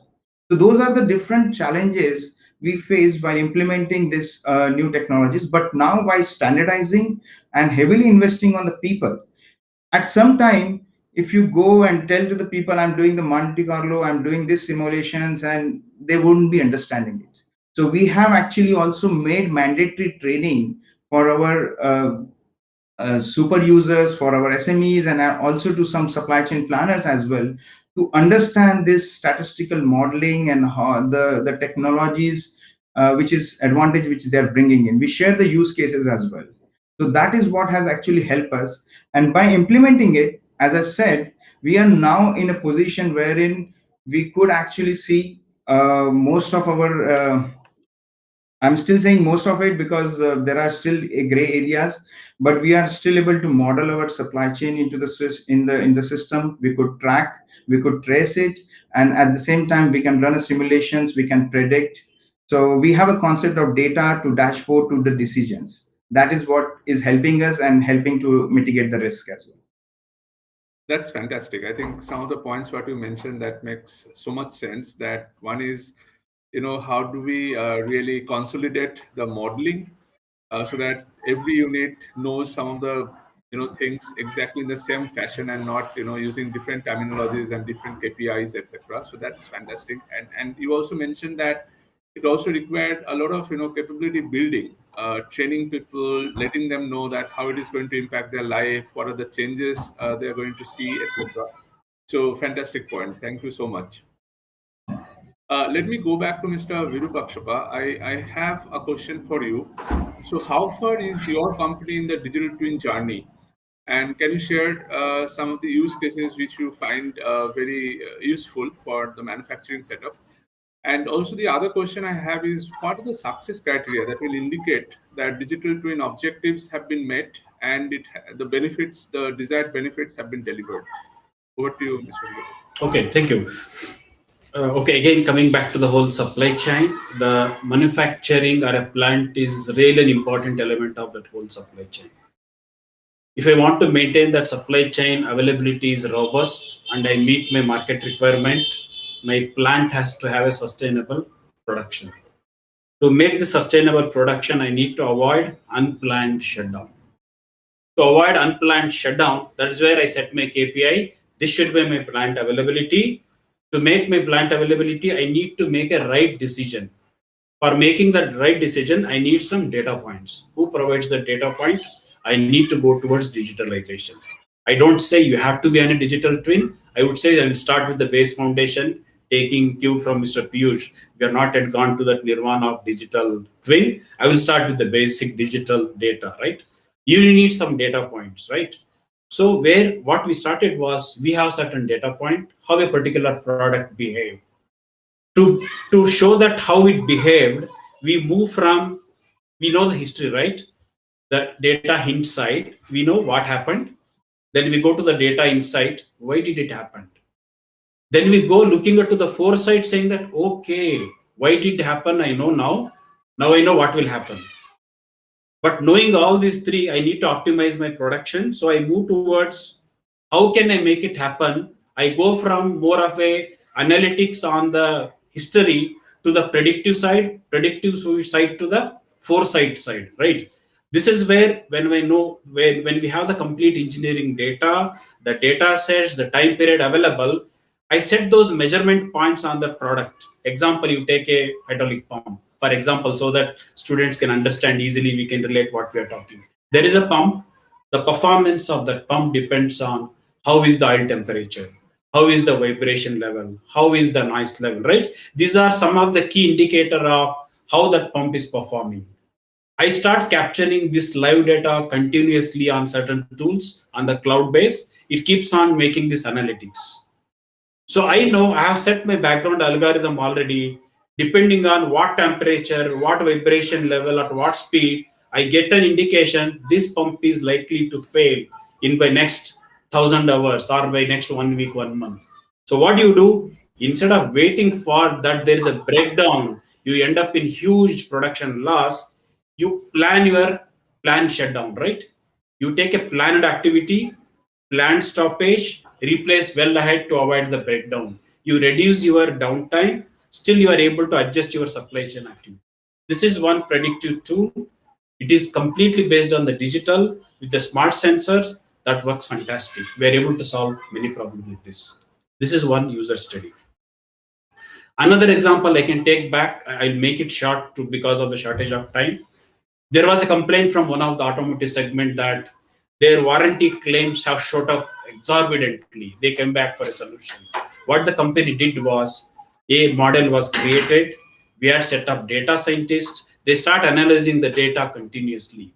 Then they could pinpoint where is the issue, why the warranty claims have been so high, where company spends a lot of money, and instead of go back and do the online visualization or online diagnostic what is happening in the manufacturing setup, the data scientist analyzed complete set of data and correlated with their manufacturing activity offline. So we could find out the root cause of that warranty claims, why they are high for a particular component of automotive industry. We were able to give a solution. This all happened because of the data mining, simulating, and work towards a solution. I think these two examples tell us data has a lot of strength. Make it into a right analytics, present it in a way the decision makers can make a right decision, not just the data in, data out, but present a right dashboard, right information, or a right way where it enable the decisions of the management or a technical expertise. I think that's how the digital journey starts. I can say these are the best practices, we can adopt them. Thank you. Yeah, that's wonderful. I think the planned shutdown and how to preempt some of the shutdown activities should take place and avoid a major disruption. So that's a Correct. fantastic example what you shared. Thank you so much. And let me go back to Mr. Piyush. My question to you would be: what tools do you use once you have decided on a digital twin strategy, and more importantly, how do you choose them? And how do you know what are the digital twin analysis and what are the key KPIs and metrics to measure to measure the completeness and effectiveness? Over to you, Mr. Piyush. Sure, I think it's a very broad, and I think it can go on for an hour if you have to really go into detail. But I'll try to be brief and crisp. This is something which is complementary to the digital transformation which the organization should look at. It should not be a separate initiative, otherwise it will die its own death. We are all organizations in today's context need to move towards digital, and To me, there are these three things, as I call it, S square A. Yeah, you have to work with three things, 2S and 1A. One is you have to work with sensors, you have to work with software, and you have to work with algorithms. And these are the three building blocks. When you say what are the tools, these are the three basic broad tools that everybody should be working on. You need to build in a connected IoT platform. While a lot of people are talking about it, I think it's still a journey in itself. Connecting each and every part. Mr. Virupaksha talked about each and every pump being fitted with a sensor, and then it emitting information in real time, and everybody capturing that, reacting to that in real time is only a dream till now. Maybe when the autonomous cars come in, that will be the first engine which will actually do that in real time in a large scale. Doing these things isolated is easy, but doing these things at scale in a very uncontrolled environment is where the challenge lies. So the sensor or the IoT platforms is the first part of it. Second part of it is look at softwares which are more digital ready. Look at cloud enabled, cloud digital native software platforms. Don't get tied yourself with the monolith applications of the ERPs of the world, which are not going to solve these problems. It may feel the ERPs may bundle it in a fashion that it may look as if these are modern applications, but they still are built with the paradigm of the past. They're not built with the paradigm of the future. So look at software in a much more open way.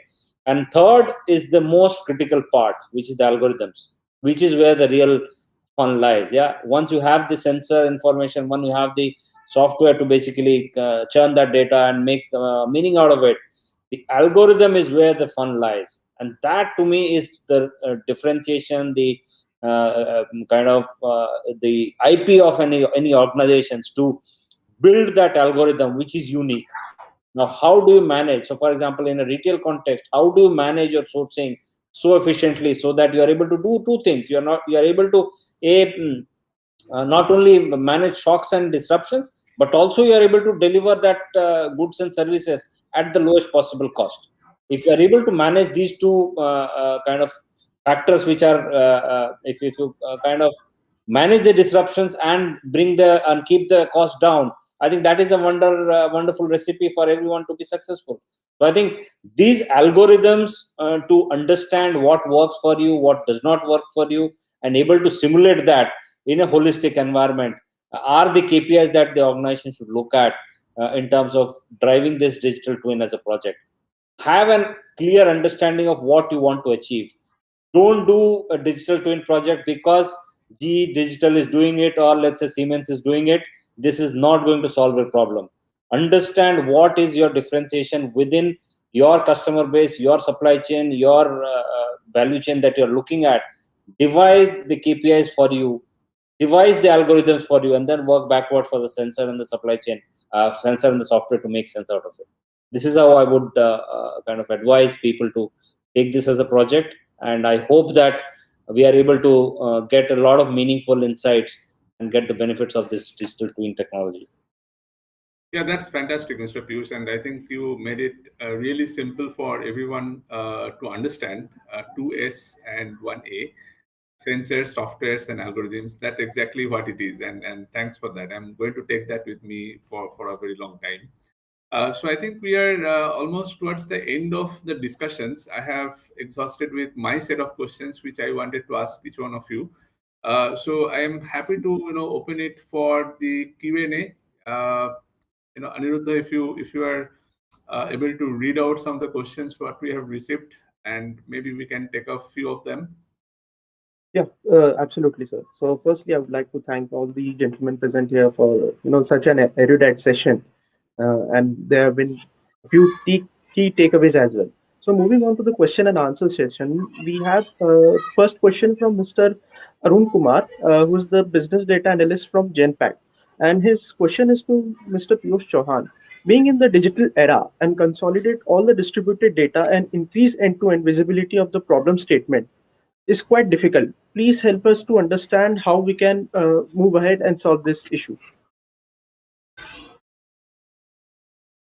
that's fantastic, Mr. Piyush. And I think you made it really simple for everyone to understand 2S and 1A, sensors, softwares, and algorithms. Divide the KPIs for you, device the algorithms for you, and understand what is your differentiation within your customer base, your supply chain, your value chain that you're looking at. Divide the algorithms for you, and then work backward for the sensor and the supply chain, Piyush? It is absolutely a very pertinent question, and that is where the boom of now the industry is very good in terms of coining terms like data is the new oil, data is the new soil, and so on and so forth. But in a large organization, let's say if an organization is very large, spread across multiple countries, multiple geographies, collecting various data points and making meaning out of it, it is like merging various people of various ethnicities and cultural background together and trying to ask them to do the same thing at the same time. It is as difficult as that. So data harmonization, data platforms are going to be playing a very, very important role in the days to come. That is where the science of data engineering comes into play. All organizations as a skill need to develop data engineering capability in each and every function. It is the supply chain function, the marketing function, the human resource function, and so all functions need to be having data engineering skills. They should be able to analyze data. They should be able to make sense out of that data. And obviously, there needs to be a technology enablement through digitization and digitalization that will support that decision making using data, which will actually help you derive and make sense out of the data platforms which are out there. That's fantastic. Aniruddha, do you have any other questions which you want to read out? Yes, sir. We have a question from Mr. Sunil Bharadwaj, who's the DGM's strategy and supply chain at Tremont Limited. And his question was the RE data management and asset connectivity are the key drivers to the leading of digital twin journeys. What are your views on this? Mr. Pavan, do you like to take that up? Sure, I can. I assume, like by looking at the question, and he's like asking about how are we going to take a or journey about the supply chain digital. As Mr. Virupaksha has actually rightly said that this is a journey at this moment. So you are started connecting your assets. So first of all, your IoTs or sensors are going to connect to your single assets. That single assets is going to provide you the inputs, and that inputs you are going to analyze, you further, and you improve on it. That we call it as a kind of a local optimization. You are working only on a particular assets. Now, that is a beginning of a journey. But what you need to do is you need to connect all such assets, and that's where you bring all your supply chain. So I'll take one analogy to explain to this. All of us today are having our digital twin, right? So, for example, we have our social media appearance, we have our profiles. So that is that is one digital twin for us. Similarly, if I'm wearing like a smartwatch, Apple Watch or so that is my another digital twin, which is taking care of my health data. Then if I'm connecting with some financial applications like credit or IND money, that creates my another digital twin, which is taking care of my financial data. So likewise, I'm right now having a 3 different digital twins, which is probably not connected. So, but this is a beginning of a journey, but towards the end, you probably would like to see your health data, your financial data, your social data, all probably are connecting and talking to each other. Okay, on the front of privacy, probably we don't want to like it, but just to give an analogy, so that is where you connect your assets at the manufacturing plant level. Then you go beyond the manufacturing plants, connect to your distribution center, warehouses, then connect to your customers, suppliers, and try to get the data. And that is how you move towards that journey. That's fantastic. That's a great analogy, and thanks for sharing that. So Aniruddha, I think looking at the time, we probably will be able to take just one more question. If you can just quickly look through the questions what we have got. Just the last one for this. Yes, sir. Yes, sir. Absolutely. So we'll, due to the paucity of time, we'll take one last question. And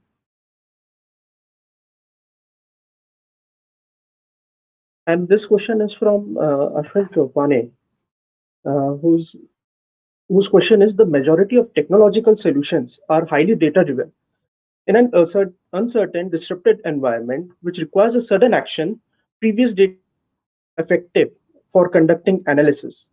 How do we go ahead with such technology in these kind of situations? Would you, Mr. Vipaksha, would you like to take that up? Yeah, thank you. I will take this up.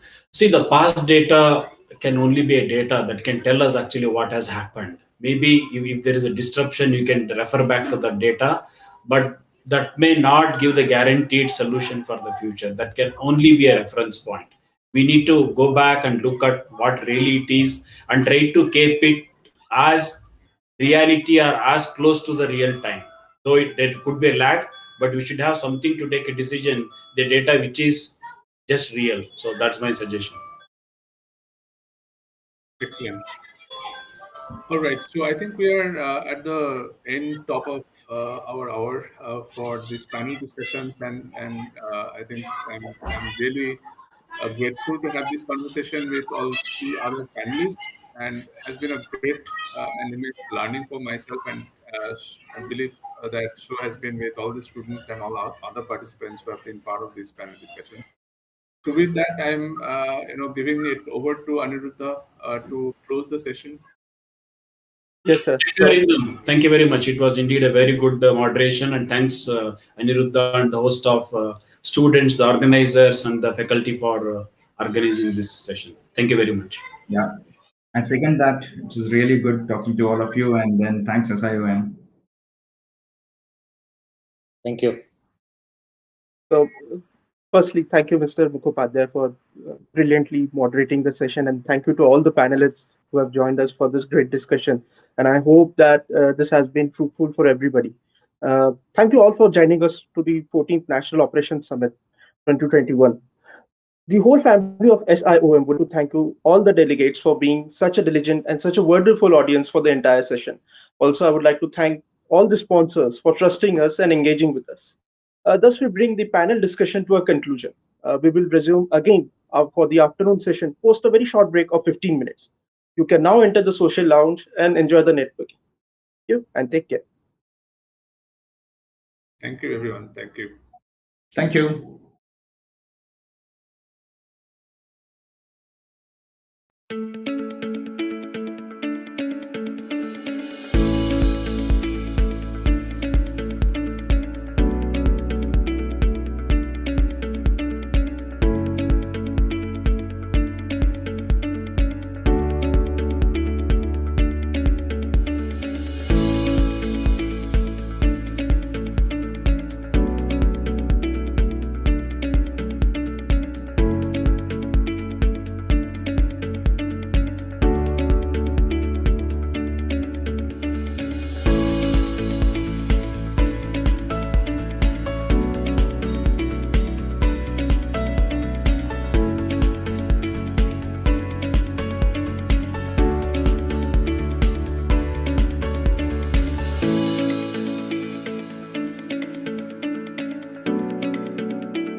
ISCEA is the International Supply Chain Education Alliance.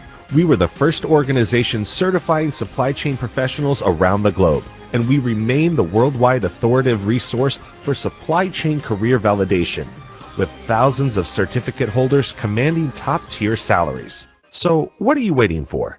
Stand out from the crowd and take your career to the next level with an ISCEA internationally recognized supply chain certification.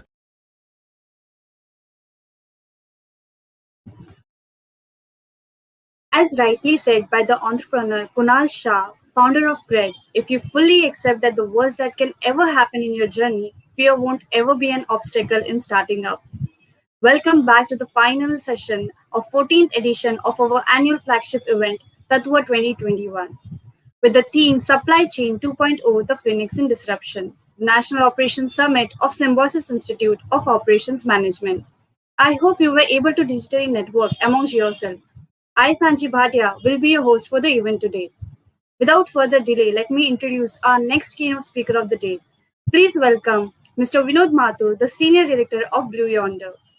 Mr. Mathur, a veteran with over 22 years of experience, heads strategic services at Blue Yonder, where he is responsible for strategically balancing between end user and the technology, thus bringing in the digital transformation in the company.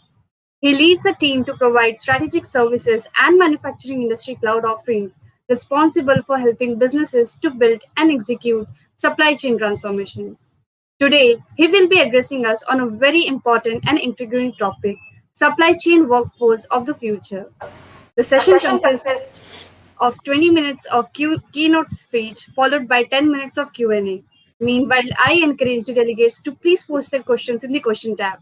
Over to you, sir. Thank you, Sachi. Thank you, sir. Yeah.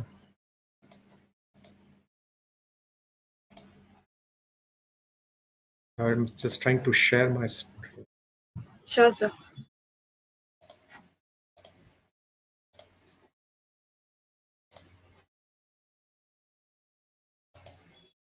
I'm not getting the share option, so maybe there's some.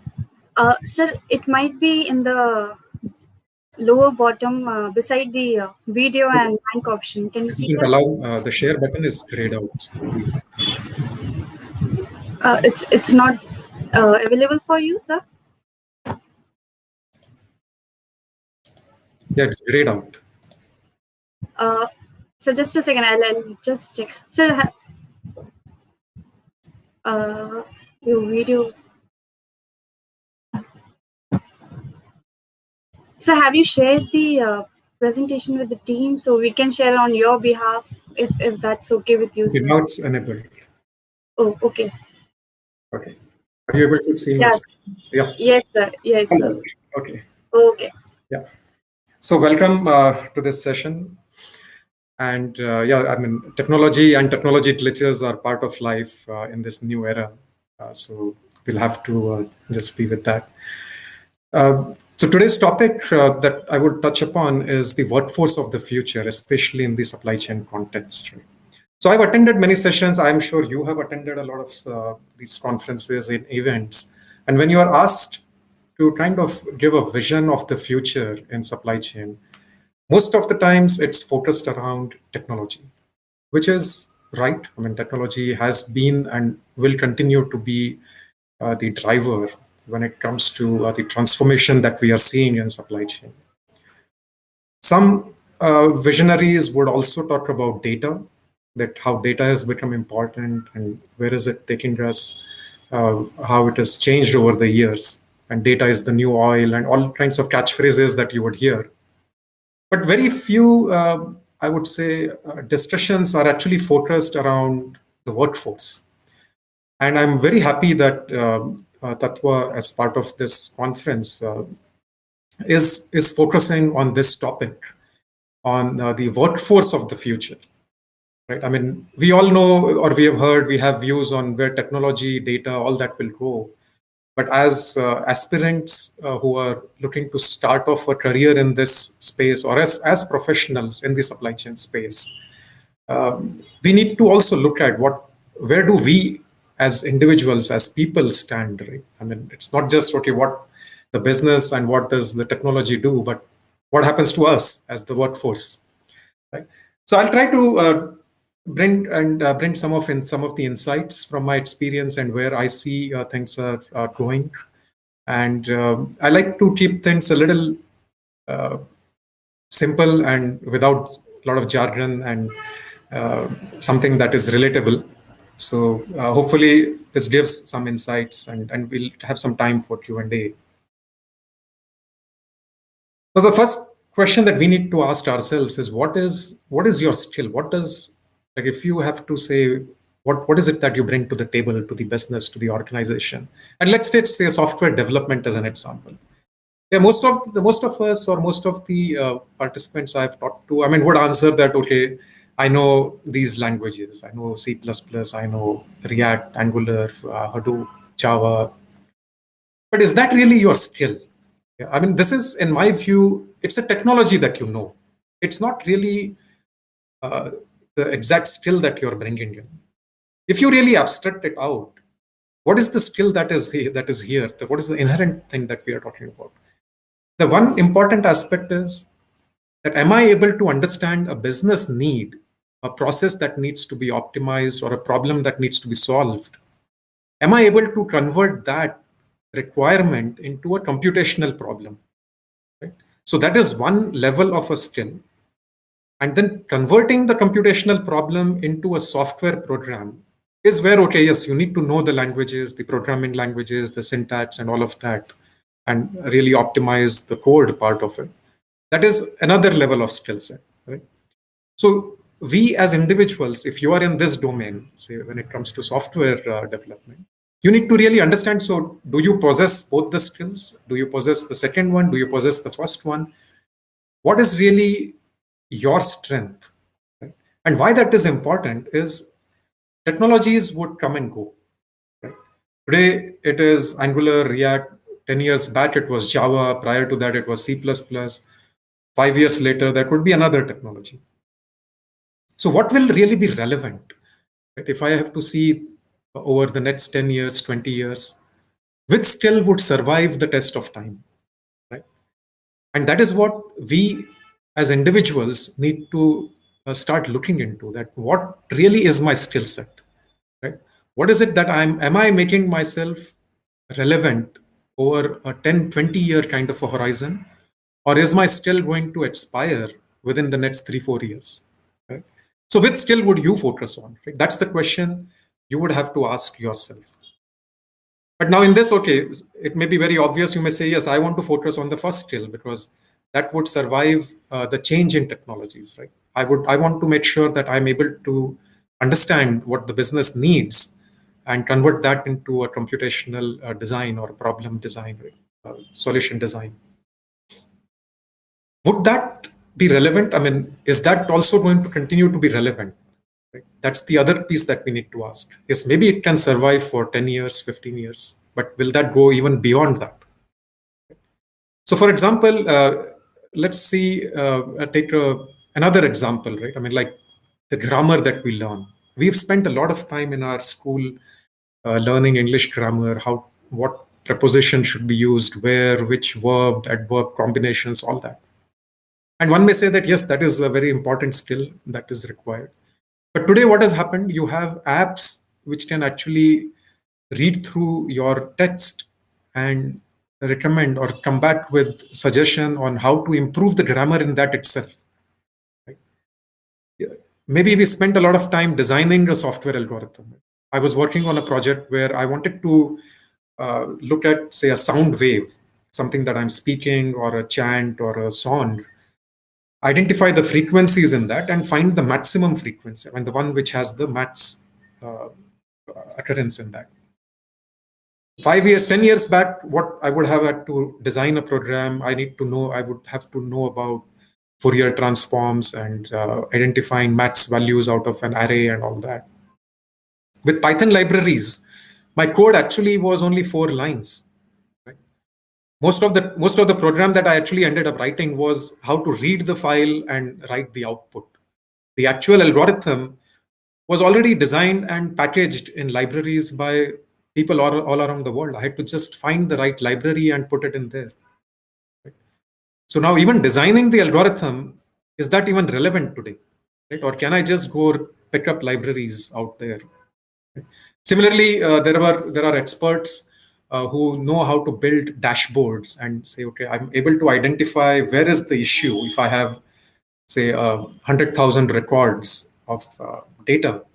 How do I chart them well, and I can do slicing, dicing, all of that, and identify the right issues. But today, there are machine learning algorithms which can just do that detection for you.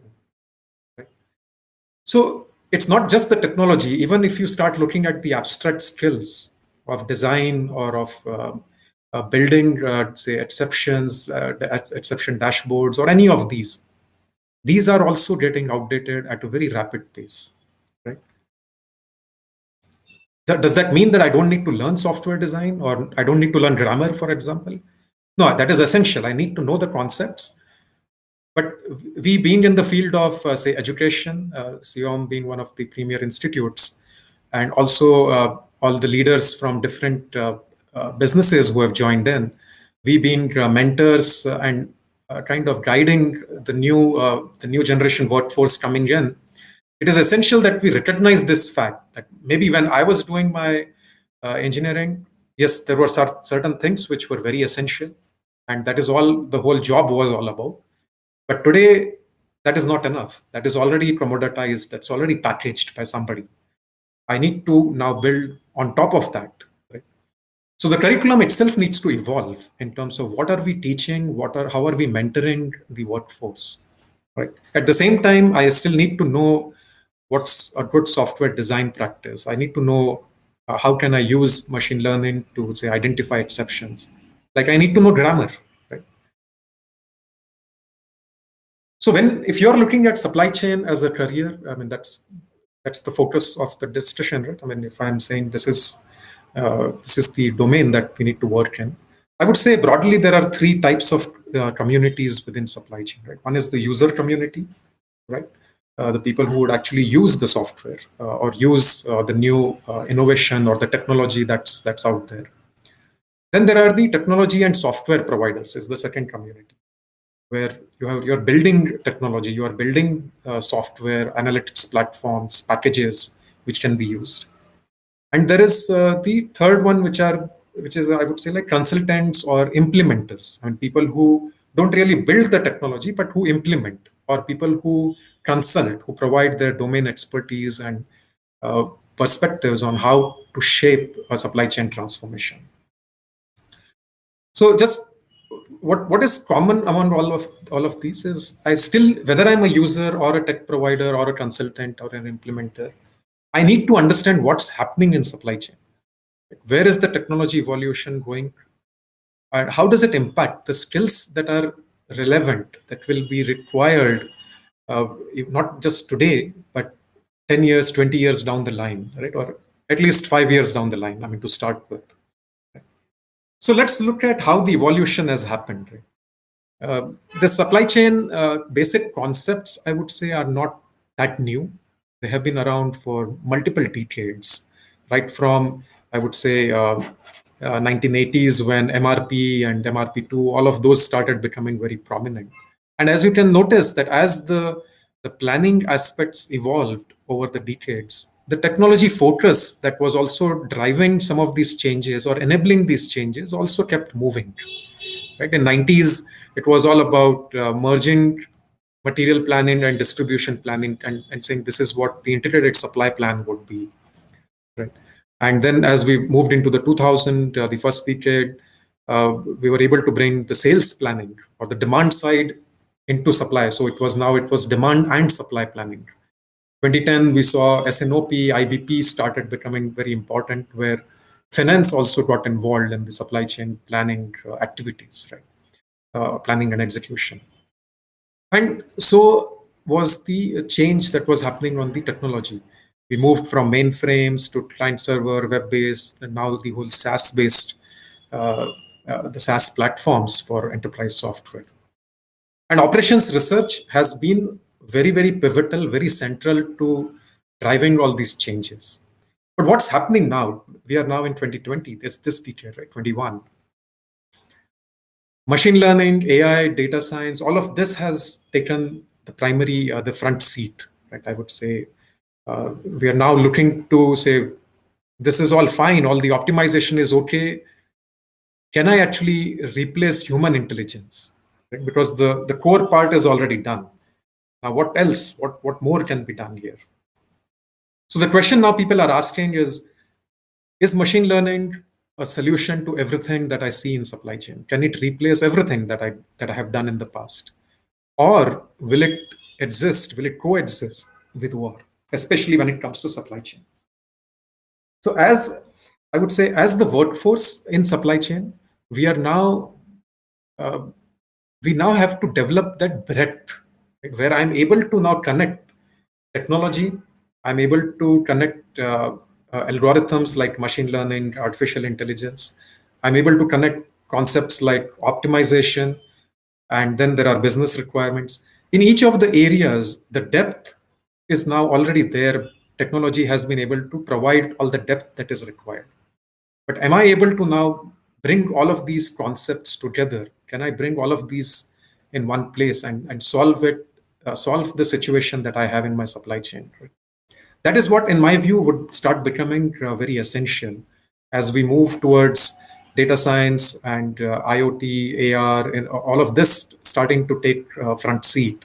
Doesn't mean that all the previous things have gone away. They will continue to exist.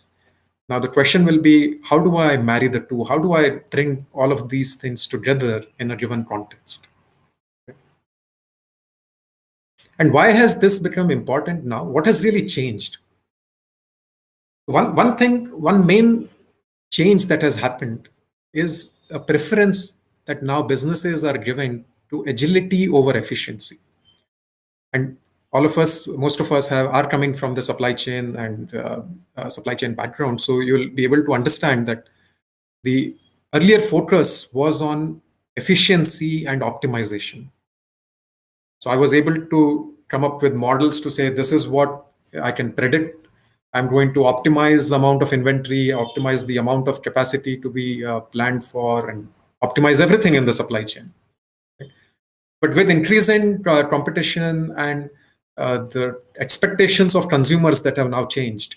Right? Today, as consumers, we want everything at a much faster pace as compared to maybe 10 years to 20 years down the line. The level of urgency or the patience has changed. That is causing a lot of stress on the supply chain, that the unknown aspect is now increasing. Right? So there is a lot of pressure to become more agile, and it's okay if I don't optimize the cost to the second decimal or to the first decimal. As long as it's in a ballpark range, it's okay for me as a business. I want to be more agile. I want to really capture the market or capture the demand as soon as it arises. So that is one change that is happening in terms of the unknown aspect or the preference of agility that is increasing, and hence it is causing a lot of stress or a lot of, I would say, pressure to evolve on existing supply chains. The second thing that has changed is what we are saying is the implementability of machine learning. Yeah, when we were in engineering, we have learned algorithms which now are called machine learning, right? So it is not that somebody has just come up with a new algorithm right now. But what has changed are, I would say, two other aspects: the computing power. The amount of computing power that exists today on mobiles or even laptops is much, much more, where I'm able to run algorithms like these in a much easier manner. And availability of data. Right? So today, getting hold of training data sets or trial data sets has become much easier as compared to what it was 10, 20 years back. And that would continue to improve in terms of availability of data and the computing power, definitely. So that is what is now really prompting businesses and supply chains to see, what can I do differently? Maybe I was not able, I may have had that idea or that algorithm in the past, but I was not able to try it out. I was not able to experiment with it. So the ability to do tests, POCs, pilots, that has really become much more. And that would continue to increase as we move into the future, into this decade at least. So keeping these two pieces together, let's see how does it really impact the different roles that exist in the ecosystem. And let's take an example of, say, if I have to optimize the production in my supply chain. Right. So initially, what I've done is I've taken, say, 4 or 5 roles and to highlight the impact which these roles are undergoing. Right? What are they seeing? So there were optimization experts who were able to write equations in tools like Cplex, Lindo, and all of that. Now, how is it evolving for them? I need to now be able to design an automated enterprise model. Right? It is not enough for me to say, okay, let's give me the data set right now, and I will come up with some optimal answer and give it to you, and you can work with that for the next 1 year or 2 years. Right? I need to be now able to do optimization, say, on a weekly basis, or some cases even a daily basis or a monthly basis. To be able to do that, my optimization algorithm itself cannot be a standalone algorithm. It needs to now get productionized. Right? So I need to now say, how do I build this in an automated and at the enterprise grade, which can handle, say, millions of data records. Right? When it comes to, say, supply chain analysts, right, people who are the community that's implementing or that's involved in the consulting part of it, it has now changed in the new world. Earlier, there used to be a very clear demarcation between, there is an implementation phase, beyond which there is a product support, which kind of takes over. But in the new constructs of software as a service, in these kind of models, this distinction between implementation phase and the support phase is kind of going away.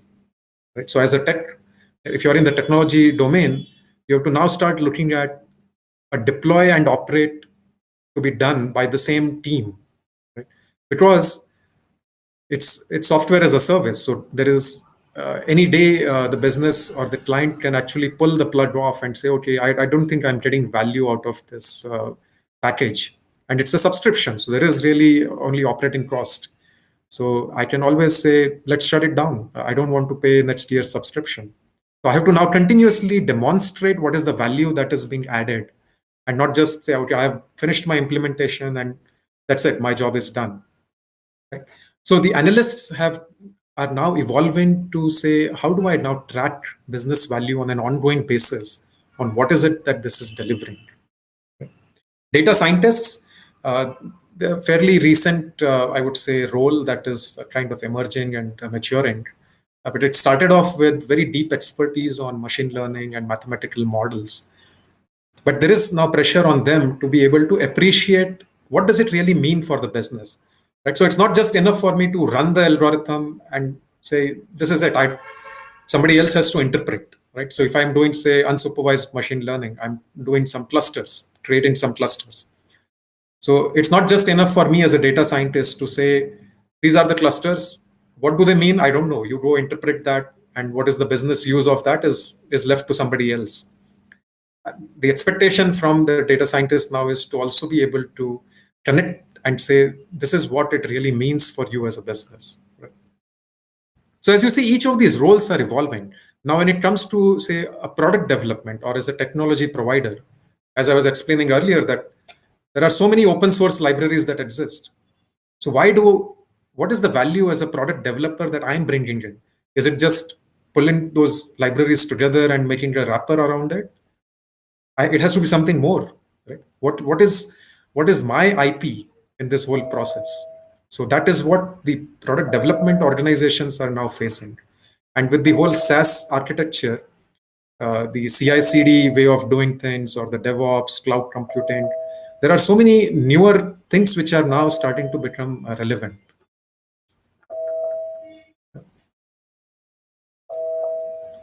And when it comes to visionary and the consultants, right, the experts that were out there, it was okay for me to say I'm sharing recommendations based on my experience.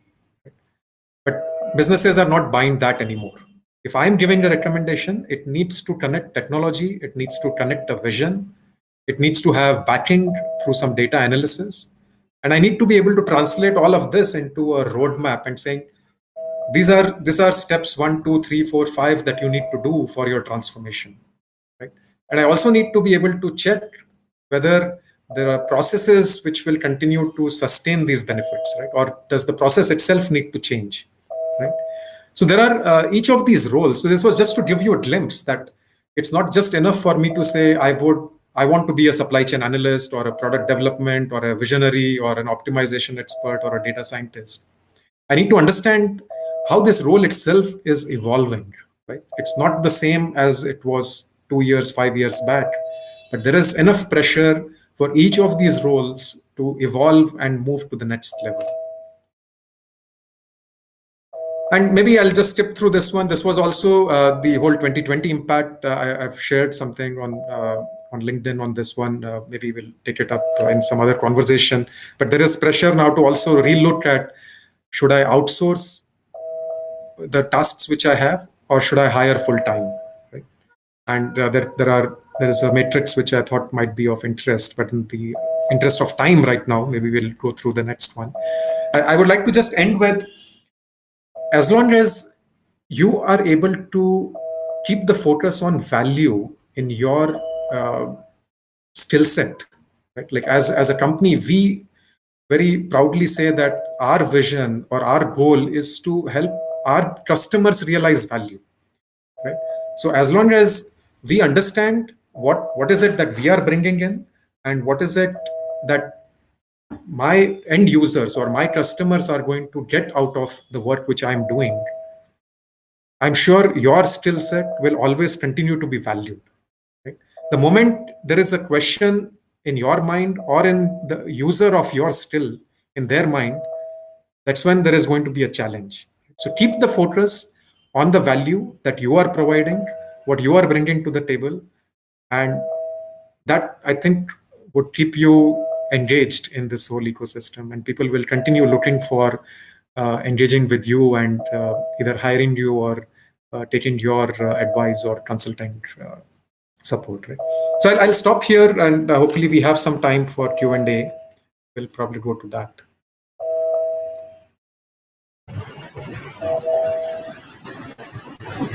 Thank you, sir, for such an insightful session. For me, the key takeaway was how important, as you said, it is important to focus on the skill set, especially for young professionals like me. It is very crucial to think and work on the right skill set and evolving not only the process but also the purpose, so we can integrate the right skill set in the environment and move from efficiency to agility, as you said. So I'll go to the Q&A session now. I request delegates to post the questions in the question tab while I'll take few from them for you, sir. Okay. Sure. So, sir, there's one question from Ashwin Chopani. He is a student of SIOM, student convener Tattv '21. So he has a question that, does future supply chain practitioners require to be jack of all or master of one? Yeah. Valid question. So as I was explaining that you need the breadth, but you still need to pick up a role, right? I mean, as those, say, for example, those 5 roles that I put down. And there are more. I mean, it's not, those 5 are not the end of it. But within that role, you need to, now the breadth requirement is higher. And the reason it is higher is not that that you are, it's not, I would not say it's like jack of all trades, but because a lot of the depth is already kind of packaged in the technology which is available. So if you are saying that my skill set is a particular depth, which is already available as a library, as a package, then there isn't much value to it, right? To that extent is what I was saying, that you need to understand the depth, but not necessarily does not necessarily continue to be a differentiator. Thank you, sir, for the answer. We have one more question from Mr. Sunil Bharadwaj. He is the DGM Strategy and Supply Chain at Raymond. So he has a question: can we envisage an organization structure where the data science teams could work closely with the? I guess I missed the. Sorry, close with the supply chain functional teams. This could help create effective models. So, what are your views on this? Yes, data science teams need to be an integral part of the supply chain organization. It cannot be a separate team. I've seen some organizations creating a digital team which goes across departments or across business units or group companies. It is good to have that kind of focus, but at the end of the day, what I've seen as a challenge, if I keep the data science or a digital transformation team outside of the core business unit, they typically struggle with budgets to start with, right? Because the budget comes from the BU, right? I mean, it doesn't, unless there is a separate budget the digital team has. And the adoption. Yeah, the second or the most important aspect is the adoption. So if I'm inside the BU or inside that organization, the adoption, because I understand the challenges and there is a buy-in from my BU lead right from day one, the adoption rates are much higher in these cases, as opposed to having a team which is outside of the core structure, but going across different business units or group companies. These are the two areas I've seen seen these teams struggle. So yes, I would agree that it's better. It's a better fitment inside the main organization itself. Thank you, sir, for the answer. There's one more question from Mr. Subhasish Roy from Enterprises Private Limited. His question is: as an industry expert, to achieve the sustainable business transformation, we have to integrate with digital transformation. What kind of skill sets are required to be able to integrate this too? Integrate what with digital transformations? What kind of skill sets are required to able to integrate with this to the digital transformation and the business transformation? Yeah. I believe in this decade, a business transformation without digital transformation is very unlikely, in my view. The transformation a business will be able to go through in this decade will be very strongly based on digital transformation. Right? So there is, and we are seeing this, right? I mean, if you look at any of the successful companies around you today, or the ones which are actually transforming, or even as a user, the companies that you are more likely to interact with are the ones which have a very strong digital presence, whether it is a mobile app or it's a web app. I mean, the web interaction, or even doing things online, right? I mean, I'm more likely to open, say, even a bank account with the bank, which allows me to open and transact online, as opposed to a bank which necessarily asks me to come there in person and submit hard copies of my Aadhaar and PAN and all that, right? If somebody says, I'll do a digital KYC for you, I'm more likely to work with them. So today's transformation cannot be decoupled from digital. Digital is going to drive the business transformation for this decade, for sure. Thank you, sir, for the answer. So, in the interest of time, I will move on for the network break. So, thank you for all your questions, delegates, and thank you, sir, for the answers. We will now go back to the social launch for 10 minutes where you can network with each other. Thank you. Thank you.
Sorry, I guess we had some network issue.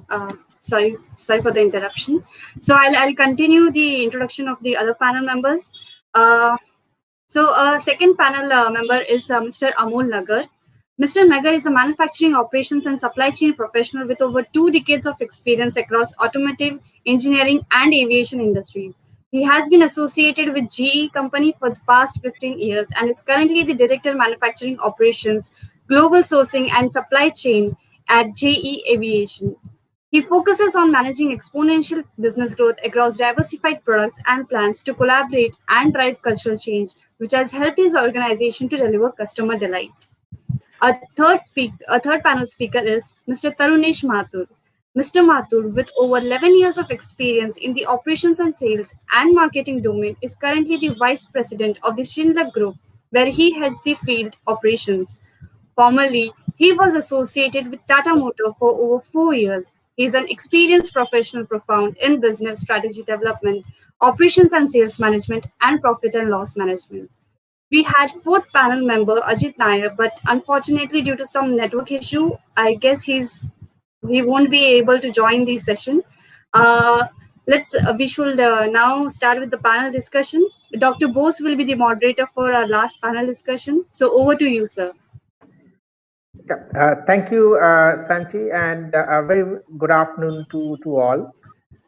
Yes, I'm personally quite excited to sort of moderate this discussion, which about a very, very relevant topic, which is the boom, bust, and the bullwhip, and how we tackle supply chain uncertainties now. This is a challenge which has been there around for supply chain professionals, and currently during the pandemic and the time of uncertainty, it is even more relevant and very pertinent as a topic. So let's have a little bit of background and context to what this is all about, and after that, we have a very distinguished panel members here who can provide us with insights basis their knowledge and experience of managing such situations. So, typically what happens is whenever you sort of have a demand of a particular product and you don't find that product on the shelves in any of the retail outlets, and over a period of time, the demand picks up. Now, typically, the signal that goes back to all the layers of the chain, be it I guess maybe we can go on mute. Echo. Can you hear me? Yes. Okay. Thanks. So typically, what happens is, as and when in the supply chain across the various layers, be it the distributors, be it the stockists, etc., and the eventual manufacturer, the effect of the increase of demand is actually magnified as we go backwards in the supply chain. And now, why this happens is typically because the retailer believes that he or she has a very good understanding of the customer demand. And as we move back in the supply chain, the stockist believes that the inventory level should be up to service a higher level of demand, and eventually the manufacturer believes that they need to produce more to ensure that there are no stockouts and things like this. Now, obviously, business is all about optimism of demand, and typically everybody in business believes that the demand will grow. So, in this sort of a situation, what we see is typically that as and when the demand grows, the net impact of that is that distributors and eventually the manufacturers end up producing more than what the real demand is. And after that, what happens is we get into a phase of a bust. And then when that happens, you have oversupply all across the value chain in the supply chain environment. And people are either flooded with inventories and manufacturers are flooded with stock, which they don't know what to do. They have to deep discount, etc. And also it could lead to a reduction of the manufacturing capabilities, layoffs, job losses, etc., none of which is desirable. Now, typically in this sort of a scenario, we see something which is a typical phenomena whereby what we see is that when there is a small increase in demand, the net impact of that at the manufacturer level is much higher. That's what we call as a bullwhip effect. Now, this is something because of the predictability of demand, and as we all know, that you can't really predict demand 100% correct.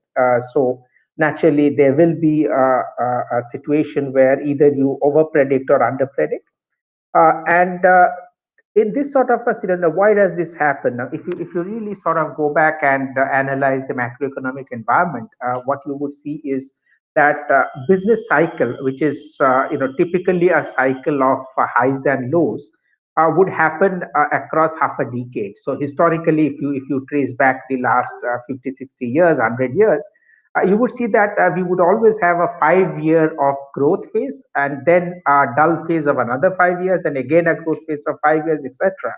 And that is a phenomena which is also reflected in, if you are close to the equity markets, you would see that you have a phase where the markets would rise and another phase where the markets would fall, etc. And the reason why that happens from, if I were to talk from a macroeconomic lens, is because the central government, the central bank would increase the money supply, believing that the demand will grow and the purchasing power increases, people sort of spend more. But eventually, this creates the bullwhip, and manufacturers manufacture more. But at some point of time, they realize that there isn't enough demand for all the goods that are produced, and so that leads to this oversupply and overstocking, and which eventually would lead to job losses and undesirable situations. So that is what the entire concept of boom and bust and bullwhip is concerned. And presently, as we have advanced in terms of leveraging technology, a lot of visibility has increased across the layers of supply chain ecosystem players. So there are a lot of companies who have introduced concepts like control towers, which is basically looking at end-to-end visibility of the entire supply chain, as we call the farm to fork. And that gives you a real-time visibility, which helps in gauging the demand much better. Predictive analytics have improved. So, there are a lot of technology which is being leveraged to assess the demand better and come up with a much more stable outcome in terms of assessing the demand situation. So, let us sort of hear from our panelists in terms of because the panelists come from different industries and they have a huge amount of experience. So, if I may start off, if Tarunesh, if I may start off with you, Tarunesh, can you hear me? Yes, Yeah. Subhajit. Okay. Hi. So, Tarunesh, you have been into the business for a long time, and can you just take us through, that how is the transition from the boom to bust looked upon from an industry lens, and when does the bullwhip effect come to play exactly? And what are the areas of focus during the bust to boom period? So, from an industry lens, how would you look at it in your industry? Yeah, thank you, Shubhajit, and to all the listeners, apologies, we have a bit of a technical glitch. So if I drop abruptly, please don't feel bad, and I would request Shubhajit to take it from there. Uh, Sure. the story of the boom and bust is the quintessential bell curve that all of us face in our life, whether it is appraisals or whether it is the story of our life or a product life cycle, right? And you can just think about. So let's first talk about the boom, where it is a period of a positive sentiment, economic prosperity. There's a steady growth happening, and then the central bank sort of comes into the picture because the whole nature of a capitalistic economy is to acquire capital in terms of a boom. So they make the money supply more, the lending becomes slightly easier, and of course the aggregate demand keeps on increasing. Now, when the demand increases, so to keep up with the supply, the manufacturers, the whole supply chain has to also add workers, has to add labor, sometimes at an increased cost, which sort of becomes a self-fulfilling prosperity cycle. So when more workers come in, the disposable income also from a state level, country level, industry level increases, which sort of starts pushing the inflation up, and up. Now, till a certain level, this is okay. But now, as you would have heard some of the economic pundits saying that the economy is starting to overheat, that means there is too much capital chasing too few goods, and that keeps on pushing the prices upwards. And there is in the bell curve, the topmost point is called the peak, and that is the point after which the slide starts or the bust starts to come in, where everybody realizes, oh my God, we have quite a lot of inventory which is built in. Now, generally, the bust, as Shubhajit mentioned, these are cycles that for different industries would have different time periods. But the bust itself is a short-lived period. It's not very extended.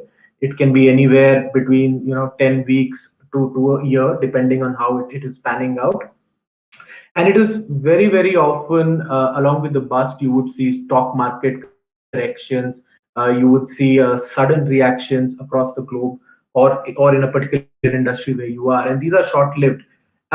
Then the correction starts to happen. There is a continuous downward spiral, and till the time the prices are low enough for the demand to pick up back again, or the central government again works on certain interventions, the boom period will not start again. So this is the quintessential boom cycle, boom and bust cycle, which you can look in the form of the bell curve.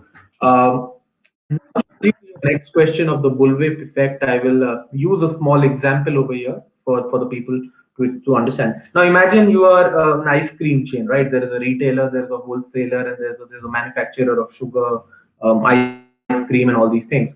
And imagine generally every month you would sell 10 ice creams, right?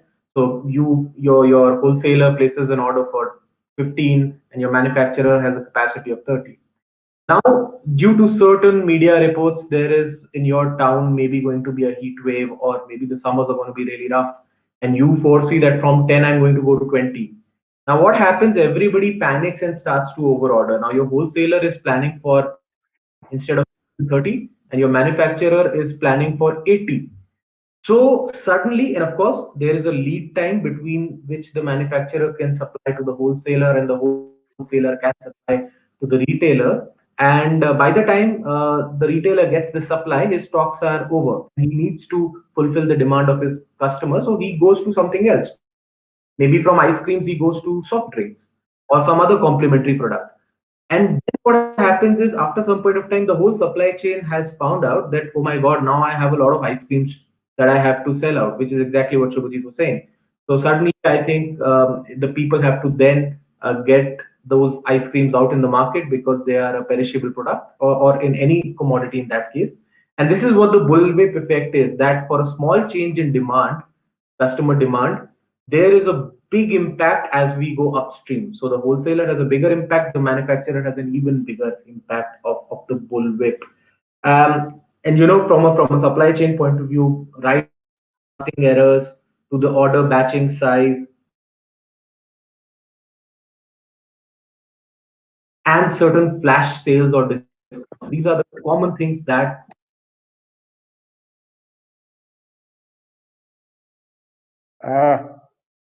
Tarunesh, I think there's some audio issue. We can't hear you.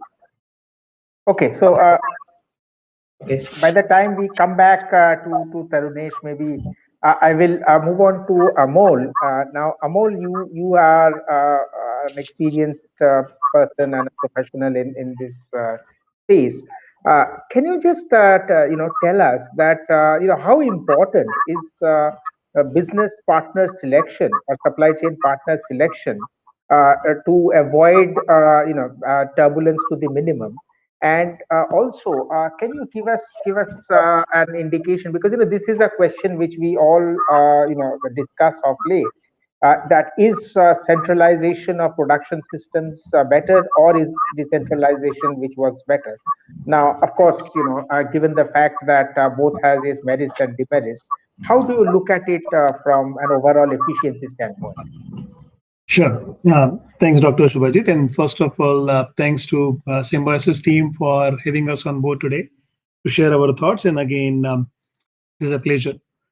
When I talk about the supply chain and the entire source selection or vendor selection, the way I think about it, and I would request each of our student to think about, is supply chain is not a one straight chain which is delivering the outcome. And again, the single largest pursuit of supply chain is how can we deliver product to our customer in time, and definitely you take care of the safety of your people, safety of the product and the customer, quality and delivery. But all these things creates a value proposition for the customer, and that is where your entire supply chain, which is not just single chain but is a complex chain which goes maybe from OEM to tier 1 to tier 2 to tier 3, any ripple in any of this can create a larger impact. And if I connect this with the outsourcing model, where I think about that there is a lot of greed when you talk about the outsourcing, because definitely you want both best of the both the world. It is very important for you to pick the right partner. And I have seen in an experience that at times we failed because we only looked at one parameter while we were looking at for choosing the vendor, which in my view, I think about, we should think like the supplier partners, because at the end of the day, your success lies in the success of your supplier partner, who would be able to deliver as per the commitment. And again, the same principle of supply chain, SQDC, which applicable to them. And that is where I would advise that whenever you are looking, just don't go by the cost. Look at all the risk factor which can impact your supply chain. And I think this pandemic taught us a lot in terms of how to relook our supply chain from a traditional risk mitigation model or a business continuity planning point of a model. Because a lot of times we were not knowing which hit us at this time. And that is where look at the supplier base more from the attitude, more from their capability, more from their business planning, rather than just thinking about that I want my product to be made or services to be sourced from this particular supplier. Another thing which is very important after the attitude, just look at the end-to-end capability of that supplier and the customer base, because many times you have seen the supplier, they are eager to do business with the companies. And that is where we need to look at first their financial health. We need to look at how much leverage you can have with that supplier. Are you like too much dependent on a single source? And the typical rule of thumb, I would say that none of your suppliers should be more than 30% dependent on you. Otherwise, you are setting that supplier for failure because of the situation in the business. Like as we said, the boom, bust, and bullwhip. Any of these things which hits, it like brings down your entire supply chain down. Now, moving in from here, from supplier to centralized versus decentralized, I would say in the current complex supply chain world, I think decentralization is kind of a rule of the game when I talk about the backend supply chain.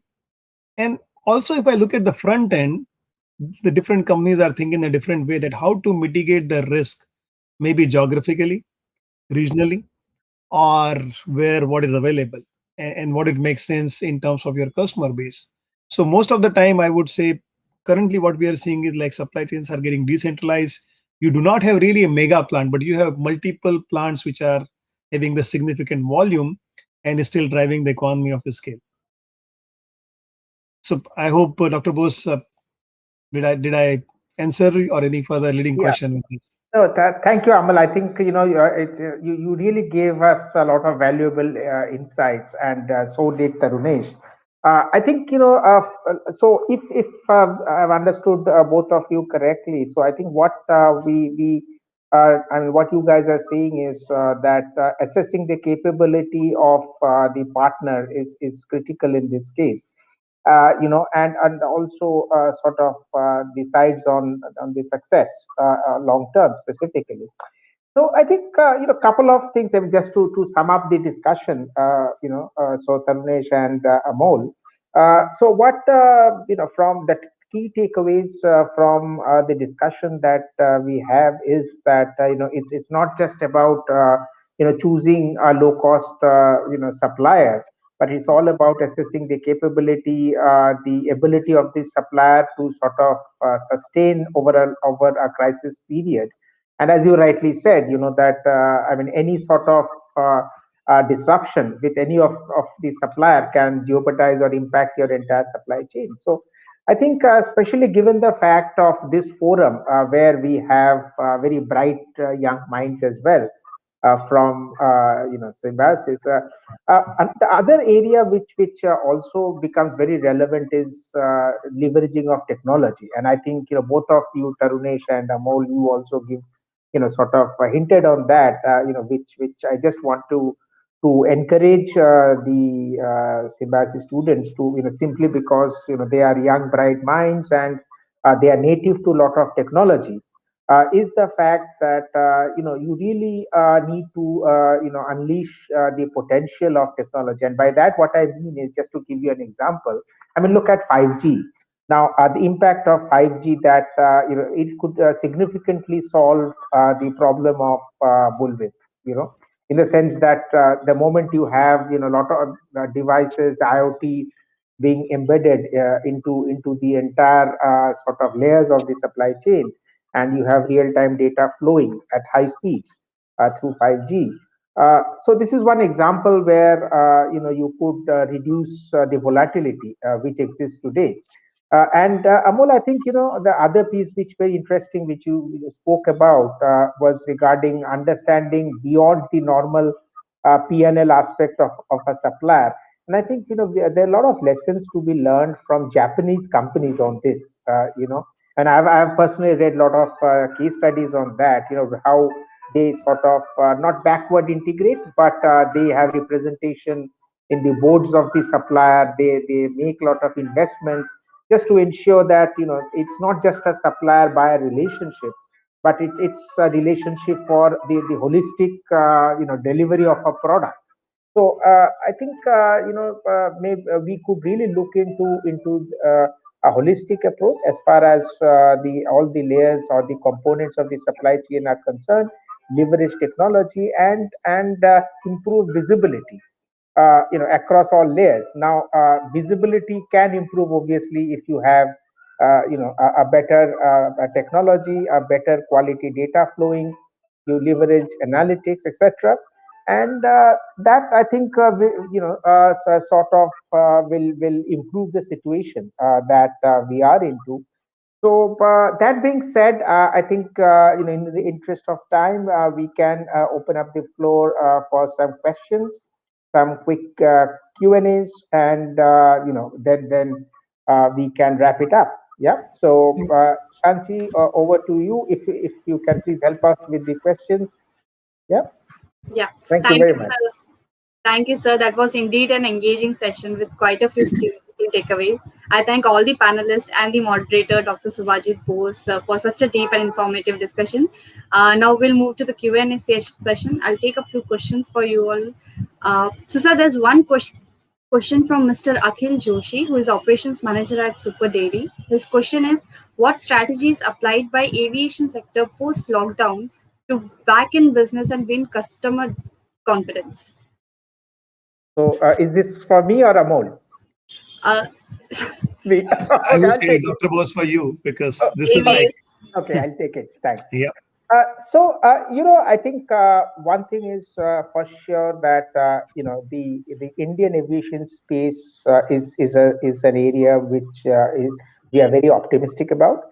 And I'm just talking as a layman in terms of a common man, so to say, not specific to any airline. And the reason is very simple, you see, because today around 4 to 5% of the Indian population flies. Okay, so what it means is that even if this number were to become 7% or 8% over the next 5 years, 7 years, 10 years, what we are talking of is doubling the number of passengers, right? So naturally, volume is not an issue as far as India is concerned. Yes, the fact is that business travel is something which a large part of it could actually not be the way it was, simply because people are used to Zoom and the entire tech space of online meetings. But having said that, one thing which is very important and which a lot of people don't talk about much is that, look, I mean, at the end of the day, when you actually sort of think of saving cost and doing online meetings, etc., you make more profits, and ultimately you're expanding your business, right? And if you expand your business, then eventually what you're doing is you're adding value to the ecosystem. So more businesses will flourish, more number of businesses will come in space. So in totality, you will still have people who are traveling, right? So that's one. And secondly, there are a lot of segments like, let's say, the VFR, which is visiting friends and relatives. You have a lot of people now traveling from tier 1 and tier 2 cities to the metros to attend once or twice a week office. And that population is again significantly increasing. So I think it's just about one segment, but in India, we are blessed with multiple segments which have a very high growth potential. So we have been seeing the load factors to be increasing significantly. And as you know, we are almost at 80-85% capacity, and maybe subject to approvals will be sort of back to pre-COVID days soon. So yeah, I think it's a temporary stress. I mean, that no industry is immune to that, barring few like healthcare, etc. But it's a matter of time that we will sort of bounce back to the normalcy. I hope that answers your question. Yes, sir. Thank you, sir, for the answer. There's one more question from Mr. Subhasish Roy. The question is for both Dr. Subhajit and Mr. Amol, sir. Both of you come from the aviation industry. The biggest challenges in recent time has been in your space. What innovative strategies are you using to deal with economics other than cutting down on liquor on international flight? Okay. So, Amol, would you like, or how would you? So definitely, I can just start with another. You can add further that definitely from aviation engine manufacturing point of view, definitely we are not touching the customer directly. So we sell our product through like Boeing or Airbus or Comac, and then all our airlines are our next level customer who decide which engine they're going to buy. So definitely we really don't interact or like talk about what they're serving in the flight, definitely. But from our point of view, as the entire aviation industry, which was like booming for, I would call last 15 years, say on an average, 8% growing, except the 2009 where it came down like minus 1.2%. If I look at last 15 years, the passenger like population has grown up by 2.5x, like close to 4.5 billion people were traveling till 2019. Definitely, the entire industry collapsed. Like more than 60% volume were dropped in 2020. And from our point of view, I would call the innovative strategy, but I would call some of the things which we could do to help our customer with is one, definitely uh, ensuring that while everything was grounded, how can we help our customer to like provide all kind of information technically which is required to keep the plane grounded, so that they can take care of the engine. And we were getting ready and putting our plan together that as soon as the industry will come back, how can we support the smooth transition from stop to start and without having any impact to the customer safety, because that is one of the biggest thing for us. So I think those are the areas we worked on.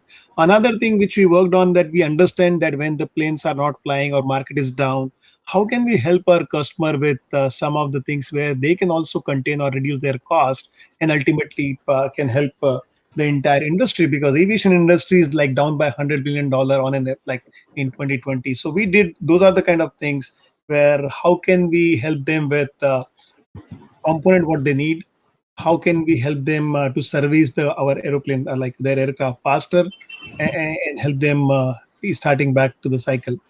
Dr. Bose, to you. Yeah, thanks, Amol. I think let me just also share the airline side of what the question. And to be honest, there has been a lot of innovation around this time. And to name a few, one is a contactless travel journey of passengers. Now, this is something which aspirationally, every airline in the world wanted to do, simply because of its sheer efficiency, cost arbitrage, and things like this. Now, the pandemic has actually fast-tracked that process by at least 5 years. So today, you see, what happens is that the majority of the people do web check-in.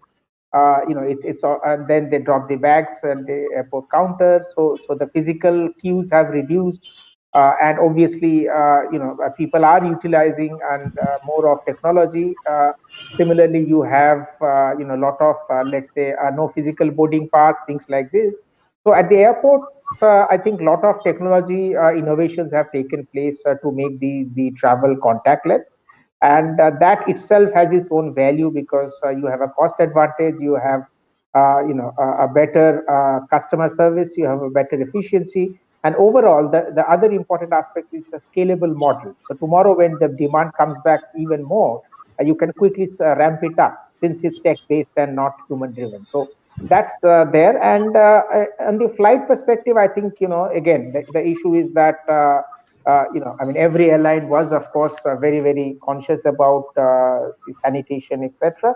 But now, it's even more. So I think there have been a lot of innovations on that front as to how you quickly turn around an aircraft. And by turning around, I mean when an aircraft comes and lands at a particular airport and then flies back. Now, a lot of innovation has gone on that to reduce that turnaround time. Now, for an airline, that turnaround time is critical, because the more number of hours you fly, the more profitable you are. So obviously, a lot of innovation has gone into that space to improve that. So yeah, and I think, the most important aspect is innovations which lead to higher productivity, because since airlines went through a lot of cost pressures, they had no option but to choose the leanest possible mode to operate. And so that's welcome, because eventually that's a value which customers will also get, right? So I hope that answers your question. Yeah, over to you, Sanchi. Thank you, sir. Thank you, Amol sir and Subhajit sir, for the answer. In the interest of time, we'll take one last question. So this question is from Mr. Sanjay Das. He's asking that, don't you think there should be tracking of vendor sustainability and price, plus offering competence over the medium term, say next 3 years? Is there Any modeling done to reflect your vendor's business ecosystem? Okay, so either way, whoever wants to answer, or you want maybe I'll add. Yeah, maybe I'll give you a field operations perspective to it, and then Amol can add from a vendor point of view. So the industry that we come from, we are making elevators and escalators where we manufacture it in a factory, and it comes in a CKD condition to the site. And the further your subcontractors who are like an extended part or a supplier base to you have to install it in certain cases over there. And we are in the operations of millimeters. So if your installation is not great, no matter how brilliant your product is, the user will never be satisfied, right? And it's only you have to get it right the first time. So in these kind of scenarios, it's very important, whether upstream or downstream, that you have to really invest in the training of your vendor, right? And one part is the financial or the financial health part of the subcontractors or the vendors, which maybe Amol can take up. But from my end, we really should invest in terms of the technology usage, in terms of upskilling our vendors and partners, and we have to review it very consistently, because ultimately at the end of the day they are a very important cog in the wheel in order to deliver the user experience that the company wants them to. So for example, what we have done in our factory in Chakan, we have opened up a university. So there is a Schindler University which trains each and every person who touches a Schindler elevator, whether it is for installation. For maintenance, we have our own staff. And that university, we are spending quite a lot of money and a lot of man hours in terms of upskilling these people to ensure that the level of service that we deliver on the ground is consistent with what the brand is promising. And over the year, we have a very strong mechanism to monitor these subcontractors or these vendors in terms of their financial health as well as their overall business health. Maybe Amol, you can add more from the supply chain perspective. Yep. No, I think Ramesh, you pretty much covered, and I would say this is like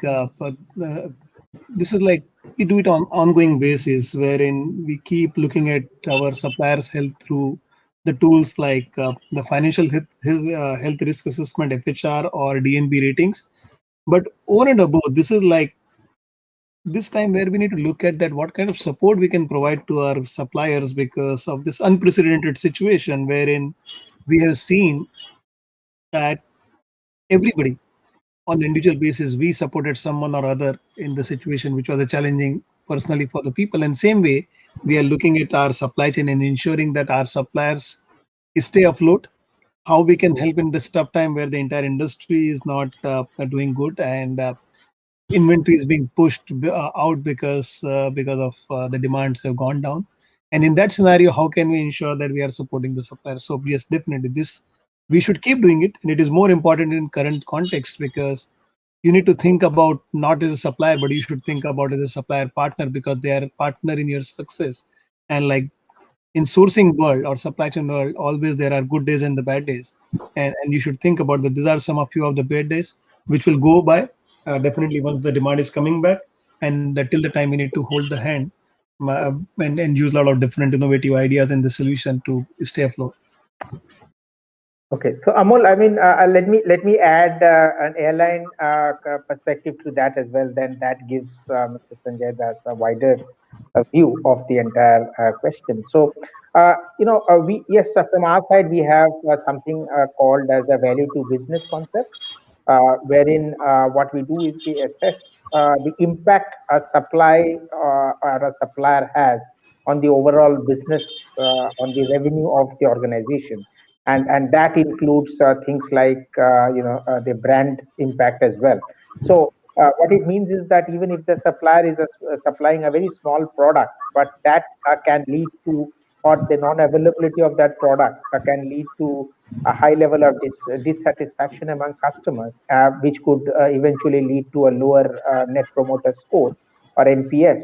We rate it very high from our risk management standpoint, and yes, so we do some amount of modeling, which is being sort of revised now. We are working on that, so we are using econometric modeling for that, wherein we perceive the risk of an irregular supply not from a value of the product perspective, but the value to the customer perspective. So that is what we do in our space. Yeah, over to you, Sanchi. Thank you. Thank you, sir. So thank you all the delegates for posting the questions. Thank you, the panelists, for such an engaging and insightful session. So we will now go back to the social launch for 10 minutes where we can connect with each other. Sure. Thank you very much. Thank you, sir. And thank you to the participants. Really enjoyed the discussion. Yep. Thank you. All the best. Bye. Have a nice day. Bye-bye. Thank you, sir. Have a nice day.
Welcome back. I hope you were able to digitally network among yourself. Let me now call upon Mr. Ashwin Chopani, convener of Tattv 2021, to give vote of thanks. Sanji, could you please confirm whether I'm audible and visible? Yes, Ashwin, you're clearly audible and visible. Yeah. So, hello and good afternoon, one and all. I hope you all enjoyed and made the most out of the sessions. As William Watt said, feeling gratitude and not expressing it, it's like wrapping a present and not giving it. So, I would like to thank everyone who made this 14th edition of Tattva a grand success. Tattva, the flagship event of SIOM, started its journey in 2007 and it's conducted on digital platform for the first time. One of the major things this pandemic has taught is to deal with the uncertainties. Virtual event came with its own set of challenges, but my team, though miles away from each other, came together and converted this challenge into an opportunity. I'm very proud to be part of such a dynamic team. I can't thank enough our program and event vertical for their perseverance and being there on front and got this event a quality line of speakers. Our registration vertical for their diligence and bringing curious operation and supply chain minds from different sectors from India and as well as abroad. Our digital infrastructure team for their relentless efforts to provide flawless and digital experience for the speakers and attendees. Our communication and PR vertical for igniting the creative and innovative minds and providing this event and visual identity. And our sponsorship vertical for the dedication and getting us a much needed support to make the event bigger and increase its reach. Our team could not have done it without the guidance of our director, Dr. Vandana Sonwane, our faculty convener, Dr. Kansara, our faculty in charge for corporate relations, Dr. Yashomandira Kharte, and immense support from faculties, administration, accounts, and IT departments. I would like to thank our mentors from the senior batch for helping us plan and give insights on effectively managing the event.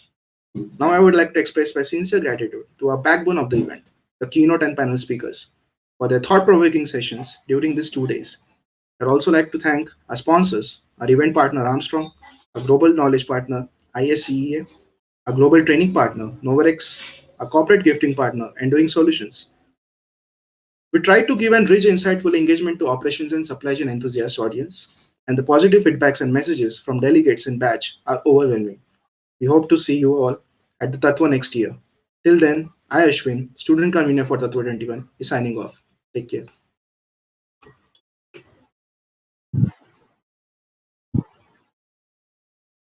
Thank you, Ashwin.